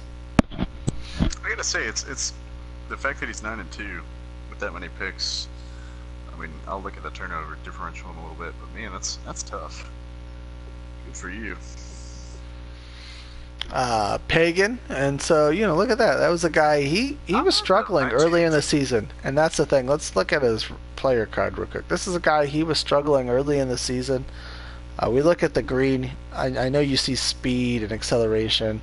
He doesn't run. I mean, and honestly, on this Madden, it is tough to really scramble and run because they really delay the quarterback when you start to try to sprint. And it takes some time to really get moving, even if you have a faster quarterback. So he struggled early in the year with him. He's been playing real well of late. We saw his win streaks. Let me see. I know this isn't in order necessarily, but early on, there was 4 picks, 5 picks, 3 picks. I mean, I want to say he probably had, 10 of those 18 picks in the first 4 or 5 weeks. I mean, things weren't going as well for him. So he's been playing well, and it shows in his record. He's competing right there for that second wild card. You move down to Osweiler. We all know, if you've been in this league, you all know what Curry's able to do. Very similar to Mike on offense. Not as much running. I guess I just say stats wise, formation wise, Mike mixed it up. I mean, not that Kid Curry doesn't mix it up; he doesn't. But Mike mixed it up a lot, and Mike was very. You didn't know what Mike was going to do. I mean, it was tough to read, but Kid Curry's going to throw the ball 9 out of 10 times. Yep. Cousins 19 touchdowns. Pagan. Let's see. Drew Brees, not what you think you'd see. 18 and 18. No, but he's had some sims. But he still hasn't. Like I said, even with those sims, he still hasn't played great yet with Brees. Which I think, if you're the NFC South and the NFC in general, I feel like at some point he's going to have better games, and that might concern you. Because I look at Madden, and you've talked about this in the chat, and I talk about it on here. It's fickle, and you could be hot, and you just be peeling through people. I didn't realize how fickle it was. And all of a sudden, you get those injuries, and you get those weird. Hey, you know what? We're gonna volleyball set those one-on-one matchups clear into the middle of the field, so 12 guys have a chance to pick it off, or So those are the type of things that happen. Palmer 17 and 20. I know he's struggling a little later now with all the injuries, and I can totally get that. Eli Sims, I was getting there. Click on this player card when you can. Driscoll, yes, 6'4", 234, Law Tech, Louisiana Tech. That was the school. You said Lafayette. Law Tech, I should have known. Rattays went there. Tim and John. We played against them in high school. But yeah, I mean, look at this. This is a guy, 77 short, 71 medium, 65 deep. I mean, his throw power is fine, but the accuracy is. I mean, that's terrible. that's almost basically third string quarterback. Basically, is what you've got in there right now, and he's lighting fools up. 1,800 yards, basically 16 touchdowns, 14 picks. So that's what you're dealing with right now in FC North. You better figure that out. A couple guys, Cobb's struggling a little bit. Taylor with those picks. I mean, how is Bills 30. Where he's at with 30? I mean, I'm not trying to talk like you're terrible, Bills, because you're a very good player. I know that. I've played you before. Not this year because I screwed you out of a win. Ha! No, I didn't. We already know all about that story. But anyways, um, but 30 picks and yet you're 7-4. I mean, I've got 20 picks. I've played like garbage, and I mean, you got 10 more picks than me. So yeah, that just shows how well he's been playing defense this year, really, more than anything to me. Yeah. And what you can tell that by his points for, points against, and all that. Griffin Knight, I mean, similar numbers to me, but he's winning and he's a rookie. Alex Smith, 12-11 down there. I mean, not huge numbers, but he's not losing games. He's game manager Alex Smith. He is what he is. So let's move over He's yards. doing better than Tyler Bray. I mean, let's that move anger over. cut, man. That anger cut, that'll get you. Yep. I mean, we're going to move over to rating yards per game. I mean, obviously, we can figure out big yardage guys are getting big yardage games. Rating, I mean, when we go down to really full-time quarterbacks, you're looking at Mariota with 111.4, and then your next closest is Lynch at 99. So that just shows the difference in the rating. I mean, and a lot of that to me is clearly how well you run the ball. I mean, it's a little easier to be efficient when you throw it only 248 times opposed to 340 or 360 times, So actually Paxton has the same amount of attempts as you too, so he just has more picks. Really is his biggest issue out of anything. Stafford at 94.7, Breeze at 92.3, so Of course, not being real quick, not being sacked 20, 25 times kind of helps too. True. I mean, it less pressure, the easier it is to make those throws. So, we go over to rushing. Derrick Henry, this is why you're MVP. And this is also why the guy behind you is right there, because you both are averaging 6.2 a carry. And really, I think the biggest thing that's hurt him, you both have 16 touchdowns. I think the biggest difference in you guys is he has that at least one sim game I know of where he had like nothing. It was like 18 carries for 30 yards or something. So, yep. I mean, that hurts him. No fumbles for you, one for him. We'll get into broken tackles. That's really where you kill people. You don't miss people, you just run over them, basically. Matt Jones, look at that. We talked about him early in the season, wasn't having a big season with him. The former MVP, yet here he is, 169 carries. He's actually got a better average with 6.6 for 11.23, but 19 touchdowns. So if you're He's like a red zone guy. I was gonna say, if you're within 20 yards of the end zone, Matt Jones is going to get some form or fashion of a carry or two. Whether it's 4 wide with an inside zone or you're getting some sort of power run, Matt Jones is going to get a carry. C.J. Anderson, I know Ford likes to run the ball. No surprise here. Anderson's up there with a ton of carries. I mean, obviously, it's your top 3 are Dyer, Henry, and Jones. And then it's Anderson, Lamar Miller with those inside zones from the 3 wide sets. LaShawn McCoy, Langford, Latavius. Stay healthy, my friend. You had a good year last year until you missed 5 or 6 games for me. Especially in the playoffs, you asshole. When I needed you. Williamson, the rookie, I mean, he's still having a good year. I know he had some bigger games early on. Martin. Freeman, there's Poop. I mean, 200, 860. I know we seem to give special treatment to Poop here in terms of the shout-outs, but it's just someone I touch on because we talked about him needing to run the ball more. So, 4.3 a carry, 12 touchdowns. You'll notice Elliott is all the way down here, and you might say, hey, how is he number 2 in MVP and running back of the year and everything? Because he gets the ball thrown to a lot. his targets. Well, He's got some and targets. this is what we're looking at. We're going to look at his season stats. So rushing wise, he has a game of 12 for 15, 12 of 17, 33. We'll just go in yardage: 34, 41, 47, 51, 74, 94. Oh, and 207, 235. But receiving, yeah, 8 for 48, 6, 3, 3, 3, 3, 3, 2, 2, 2, 1.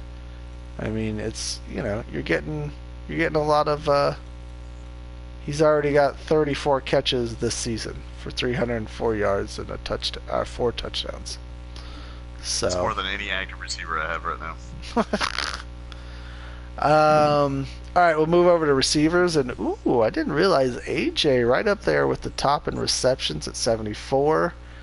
Like you said, Poop just closes his eyes and chucks it. Julio was 73 already. Of course, there's been some Sims there. Cooks and Landry, 65, 62. Yeah, it's a dangerous combination. Yeah, it is. I mean, Landry's such he's quicker this Madden too, but he's such a possession beast, and Cooks is possession too, but he's so quick. Ebron, Jeffrey, Gronk, Doxson, Treadwell, 53 for 915 and 4 touchdowns. Hunter Henry. Yeah, Treadwell's having a great year. Look at Henry, 51 for 668, but 11 TDs. I mean, he finds them in the red zone. I can speak from experience because he had a touchdown or two the one game we actually played. So, Safari and Jenkins, that must be those fullback passes that he's running with him. Yeah, we'll bring that up. Don't worry, Larry. Ty. We seen to you. We seen to you. Warmack, your boy, R.I.P. He was having a big season. Deshaun, Beckham, Evans. We're just kind of scrolling through. We'll look at Brashad. Here's Brashad Perryman. 46, 1,082 yards and 9 touchdowns. Yeah, but I mean, Thomas is right there with him. Oh, I know. Those are our two leading wide receivers right there. Oh, I'm not saying, but my point is, this is a guy, Brashad. I mean, Demarius, you would expect that more from. If we're going off overall and how things panned out, I mean, Brashad is someone that Minnesota gave up a first for, and there was some discussion in that in terms of the trade committee. But I mean, you look what he's doing. 11 games in, 46 for 1,082 and 9 touchdowns. So clearly he's got a game plan for him in his mind when he traded for him. So you've got, Julio, Perryman, Thomas in yardage, Cooks, Martavis, another big play guy. Go to touchdowns. You got Demarius and Henry both with 11. Perryman, Coleman, and Warmack at 9. Martavis at 8.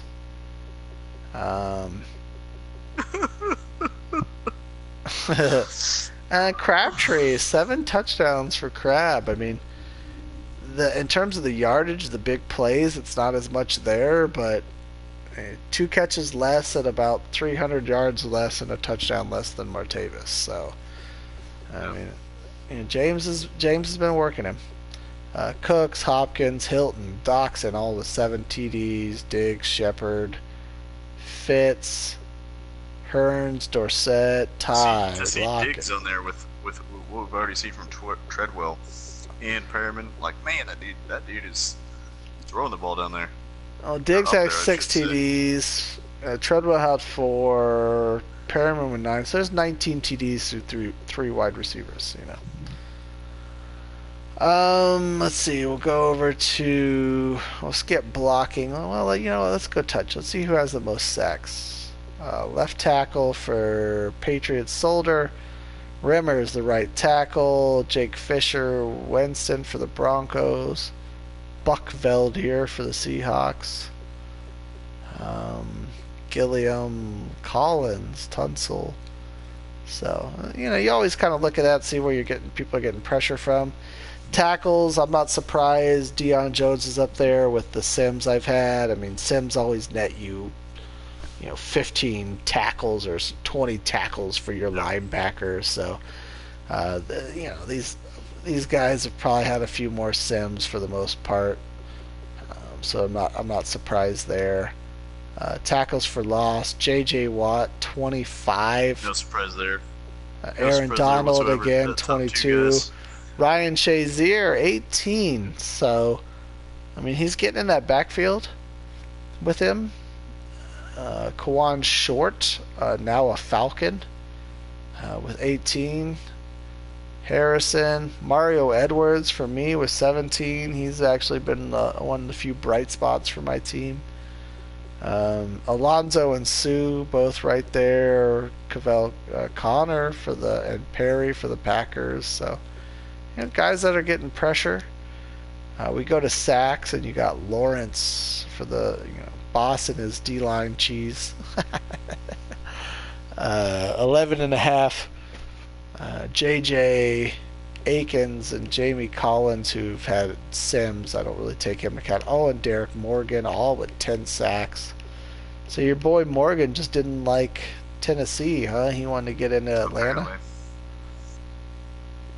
He's like, I'm just tired of Tennessee. I want to live in Georgia.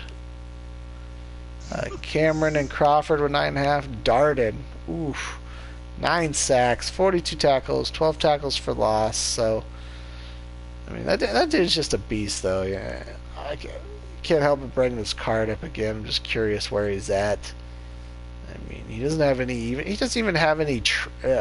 He's a predictable player, high motor, but he doesn't even have any pass rusher moves yet. That's the scary part. This dude's basically doing this with no moves off of Madden with 9 sacks. So watch out south when this guy starts unlocking all of those. Dayton Jones, Bingo, Hobart, 8 sacks, another beast of a rookie right there. Dunlop. Wow. Rankins, who we talk about being underrated.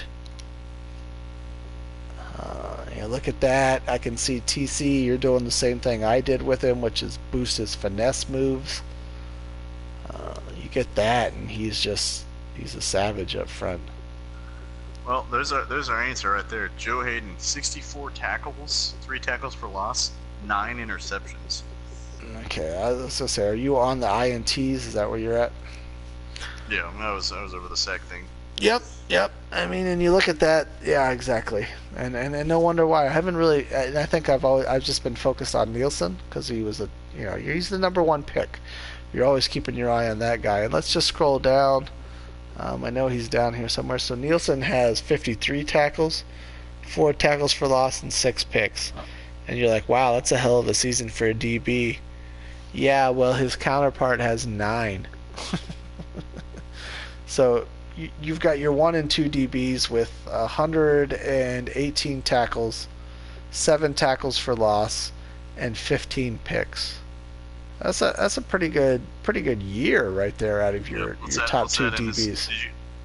Did you get Jordan Poyer in there?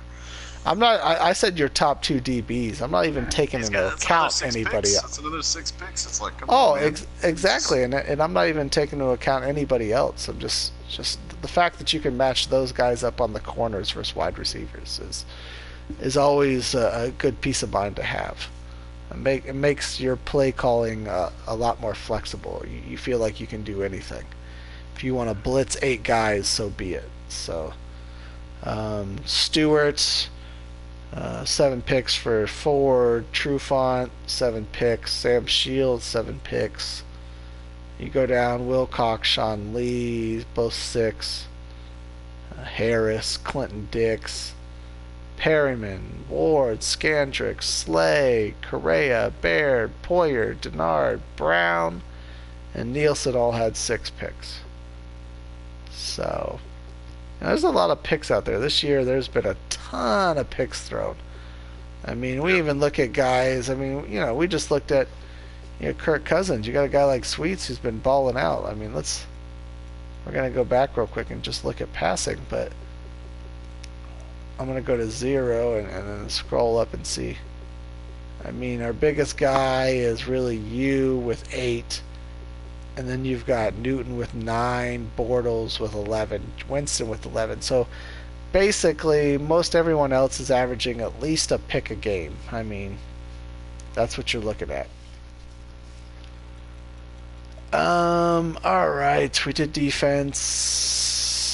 Let's go. Let's go actually real quick to force fumbles, just to see.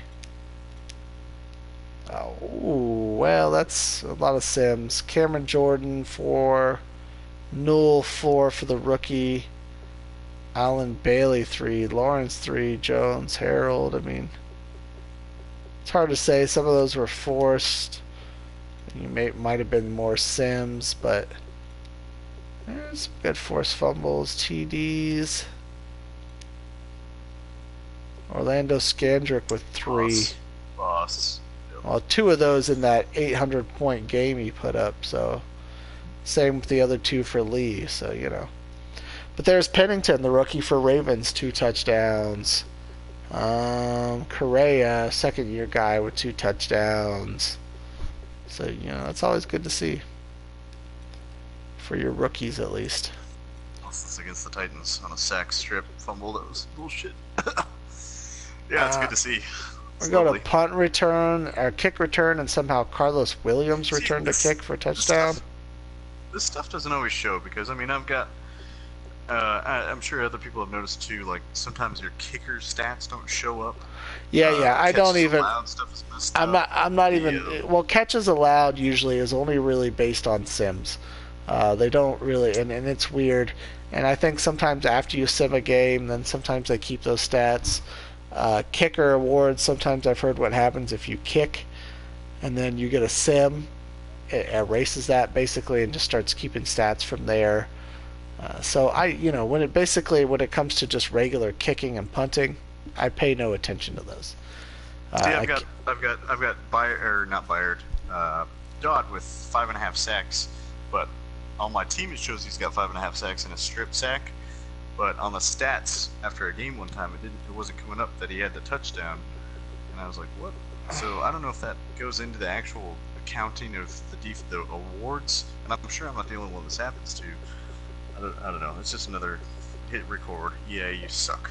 Yeah, it's fine. I mean, we're all shedding a tear for you complaining about how somehow your guy isn't a little higher in the awards because you had a strip sack or something. So, poor Hubie isn't winning every award.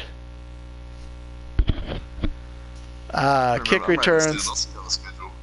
What's that? What's that? What? I'll see you on the schedule.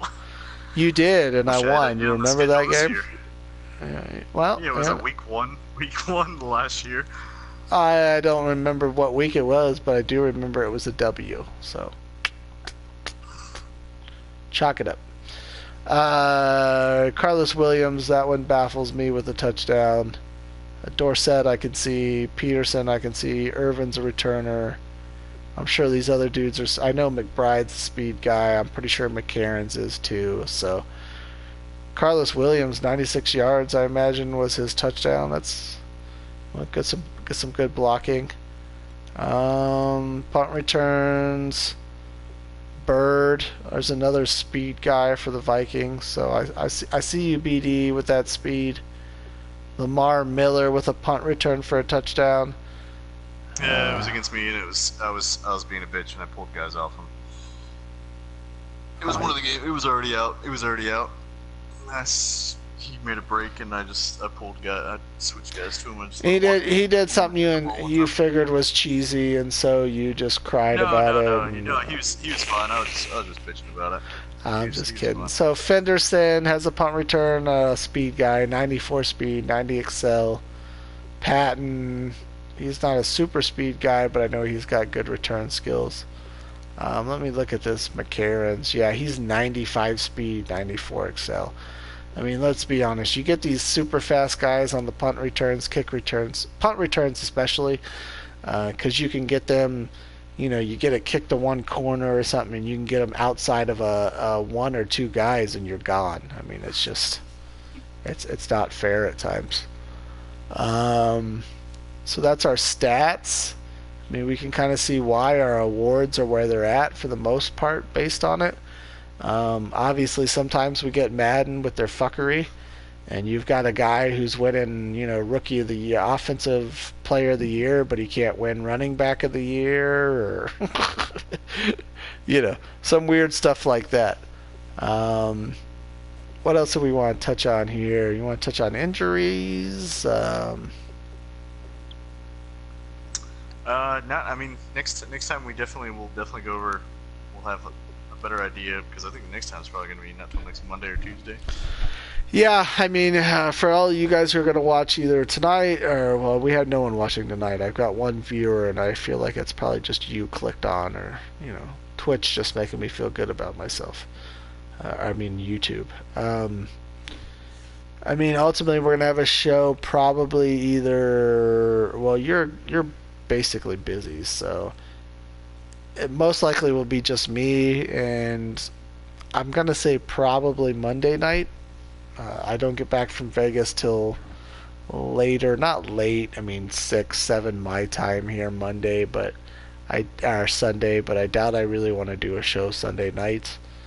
Yeah, especially you got back from vacation, you haven't seen your kid. Yeah. Yeah, well, my kids, I pick them up, bring them home, lay them down. It's just more getting home, getting settled in, getting everything put away. How am I going to feel after spending a few days in Vegas? Do I really want, and then driving home? So we'll see. So we'll have another show, but we'll go through some of these injuries. Rams, nothing huge. Southward, Cook, Skins. Ooh, Reed and Micah Hyde are out for, well, just for this week. They'll be back next week. This is a big one. We go to Saints. Delvin Brew. I know you don't think of him as a top corner, but that's he's gone for the year, and that's one of the Saints' top cornerbacks. You lose your running back in Ingram for a while, and then Landry is out for 7 weeks. Steelers lost Ladarius Green. Cheese Dick over there lost Kareem Jackson and Will Fuller. Look at you with your injuries. Let's see. You're going to be, yeah. Everybody beat up on the Titans now. I mean, you're missing both safeties, Poole and Baird. Feeney and Murphy, your linebackers. Your rookie linebacker, too. Ooh, that hurts. And your rookie. So that was your, what, your third and your 7th overall picks? Is that what you took? Yep. Damn. See, that's the thing that gets me with Madden. And this is another quick tangent. Is why is it always your rookies, your second, your third round guys? I mean, your second, your third year guys. I don't see my 31-year-old receiver get rocked and break his collarbone. I don't see my 29-year-old linebacker hit somebody. No, it's always the young guys who I want to stay on the field. So it doesn't really make sense to me at times. You would think it would tend to be an older age. I mean, you can injure young guys, but it just seems to always be the young guys. You know what is important? That bye week is so fucking important for me in the playoffs. Be healthy. Oh yeah, definitely. We go to the Bears. Curran, that rookie, he's out for 5 weeks. Another rookie, I think, cornerback is out 5 weeks or 6 weeks. Darby for the Bills is out 4 weeks. That's his second DB, who's a stud. Odom for the Broncos. We get the Browns. He's coming back. He's getting healthy. He's getting healthy. I mean, next week he's got Coleman and Gordon back. He's back to full strength. So watch out north. Roseman for Larry. I mean, if you make the playoffs, man, and you can make it 7 weeks. I mean, we're in week 12.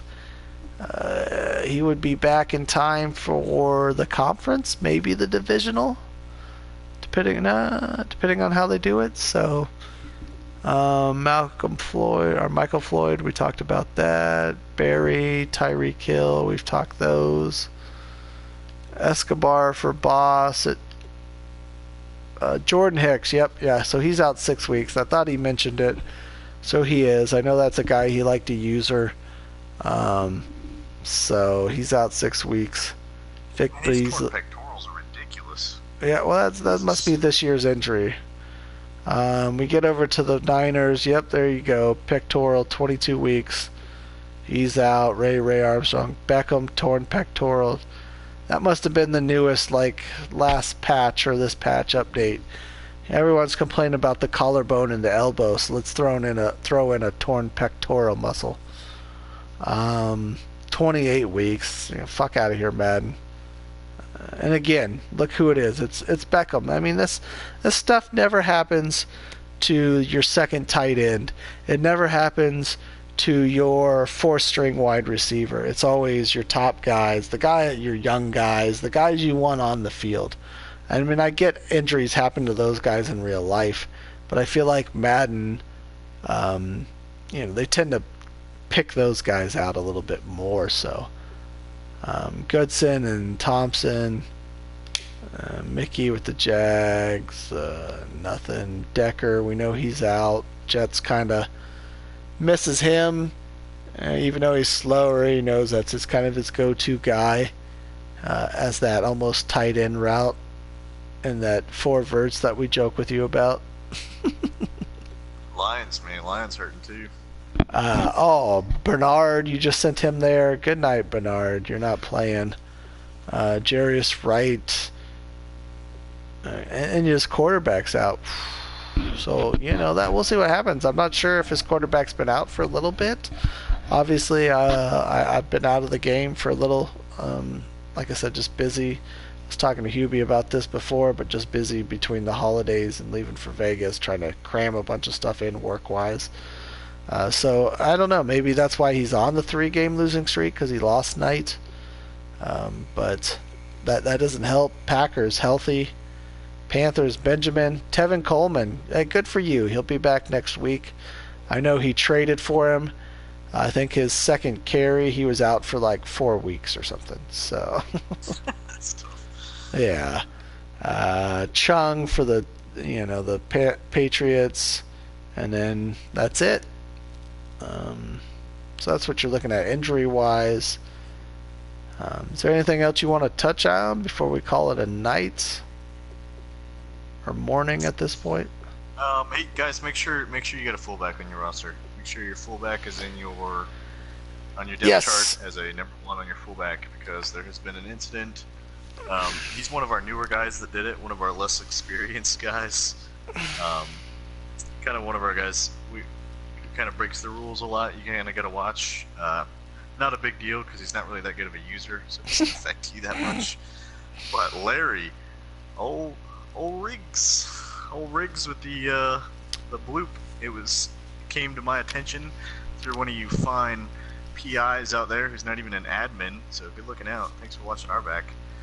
Well, look, I mean, I know everyone wants us to catch every single little tiny thing, but hey, we all got lives. We got jobs. Some of us. Not gambling on college games. Not just bust your balls, but I mean, look, we all got lives. We're all doing things. I mean, no one's paying me to sit here and monitor GMFL all day. So if you guys see something, look, don't call it out in the chat. Don't sit there and yell at the other guy. Because you know what? We all do stupid shit, and we all do cheesy shit at times. Because I guarantee you, if you call someone out, we could probably find something to call you out on. So just come to us, DM us, let us know what your concerns are, and we're going to look into it, okay? We want this league to be as best as everyone. We're all going to probably run something cheesy at a time. If you tell me you don't, it's BS. There's just certain plays in Madden that are going to be cheesy. We all have our go-to plays. It's a part of it. But if you see something, let us know, and we'll look into it. If there's a position like this that's out of play, I mean, look, maybe he screwed up, whatever. If I screw up, that's fine. I'm willing to take my punishment. It's all part of it. Yes. Now let's do a live segment real quick. This will be our late night drama real quick. Is it a suspension for this offense? Well, based on, and let me bring up the rules again just to make sure I'm clarifying myself, considering I was called. We have to call this out every time before we have a draft. Before our league starts, we make sure everybody knows this. I'm just saying. I'm pretty sure. I mean, basically, from our rules, if I'm remembering right, basically, your first offenses can be punishable. First offense, yeah, first offense is a suspension. So basically, if you violate a rule and we've deemed it a violation of a rule, um, I mean, obviously, Let's suspend his fullback. Let's suspend his fullback. let's suspend his tight ends, all three of them. Ugh. I mean, from the rules, it depends. You can obviously lobby for something different. We have our GMFL courts. From the rules, a first offense violation says 2 players, but you can come in and talk about it. Clearly, I want to say Vikings and Packers both made a point after their suspensions earlier in the year, and they both ended up with 1 player for 1 game. Boss, with his 72 to 30 something thing where he got a suspension, it was 1 player for 1 game. So, I mean, for what it is, Larry, come talk to us. Riggs, but Rambo, whatever you want to say. But it is a thing, and I mean, let's go through real quick. I'm gonna go through and we'll look. We'll go to fullbacks and we'll go through this right now because I want to make sure we're all on the same page. Fullback. I made note of this. We mentioned it week 1 because I saw a few guys with tight ends at fullbacks starting. I understand having them as your second and third guys because most of us only keep 1 fullback, but they shouldn't be your starting fullback. If you get an injury, Before we see this, and we say, the next game we say we saw a guy with a fullback or a tight end in a fullback spot. Listen, situational football. If you want to put a tight end on one of your sub formations or something, in a situational, you have something coming up, and he's in it because that's sim. You'll see that in the NFL all the time. You'll see. Yeah. I mean, Clearly, you're rationalizing your cheesy gameplay. I know Walker. that. A Delaney Walker. Or Don't something worry. Like that. And I'm just saying because you see the Titans, or you see. No, I agree with you. I get it. That. I get packages, but there's a difference in packages and your depth chart stating that's who you're starting at fullback. Right. So what I'm saying is, if you see someone run it one formation, play out of the fucking game. But that's what I say is that's why I say either I should say this, either DM your opponent. Don't put it in the chat. Hey, man, you cheesy bastard, you're cheating here. Come on. Like, for the most part, we're all adults. Just DM the guy. If he's going to be a dick and disagrees with you, then come to us, and we're going to try to work it out. We all want to have a good league. Look, we're all men here. Why do we got to argue over stupid ass shit like a video game? Let's be honest. So, I mean, well, yeah, Hubie's going to quit as soon as he loses bad once to a game. I know that, but. No, I'm not gonna quit. I'm gonna get real busy. Yeah. All of a sudden. What are you trying to say, bro? What are you trying to say? I'm real busy. I see where you're going with this. Nah, I'm just kidding. But go on vacation, go to Vegas. Yeah. Well, I can't help it. I got a life, man. I'm still bringing my PlayStation with me. See, that's the thing. I'm still bringing it with me. I'm gonna be on auto, but I still got it with me. Only so I can do the quick game prep stuff so I don't get screwed out of that bullshit and scouting.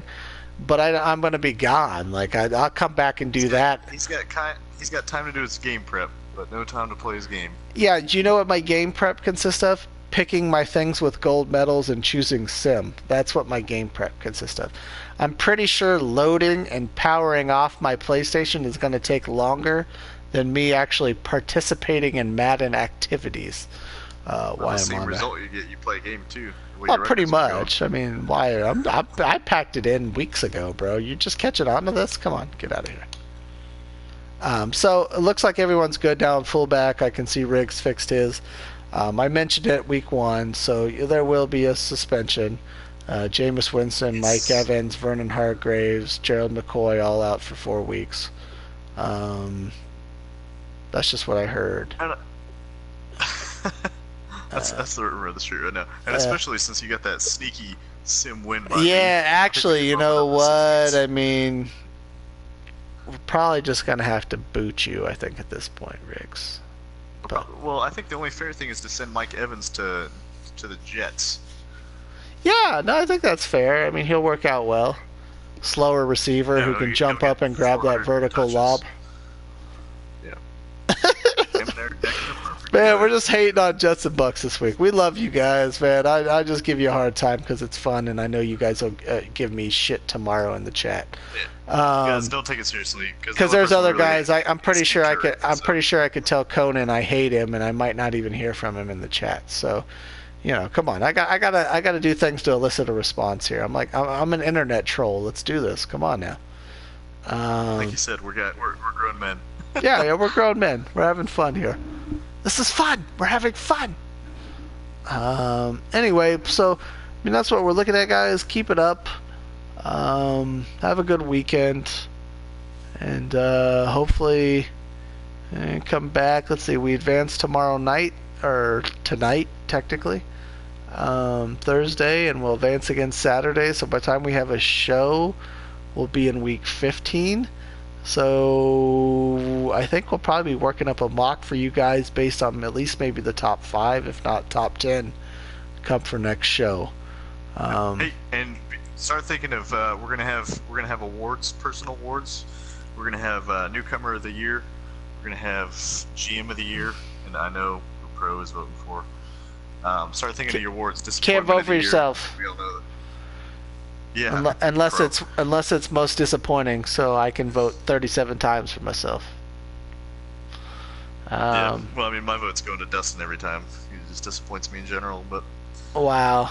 Just start thinking of awards too, guys. I mean, if you guys have anything else you want to slip in there, like we'll call it a poop of the year.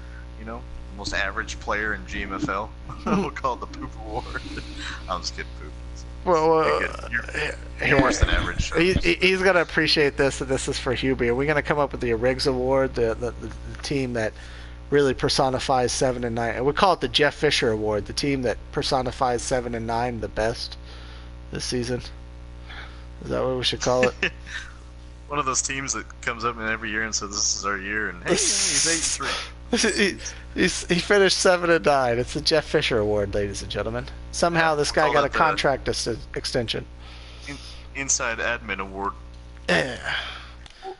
I would say we'll do an Admin of the Year award, but that's a lock, so it's not very fair. Yeah. Let's be honest. It's pretty much mine.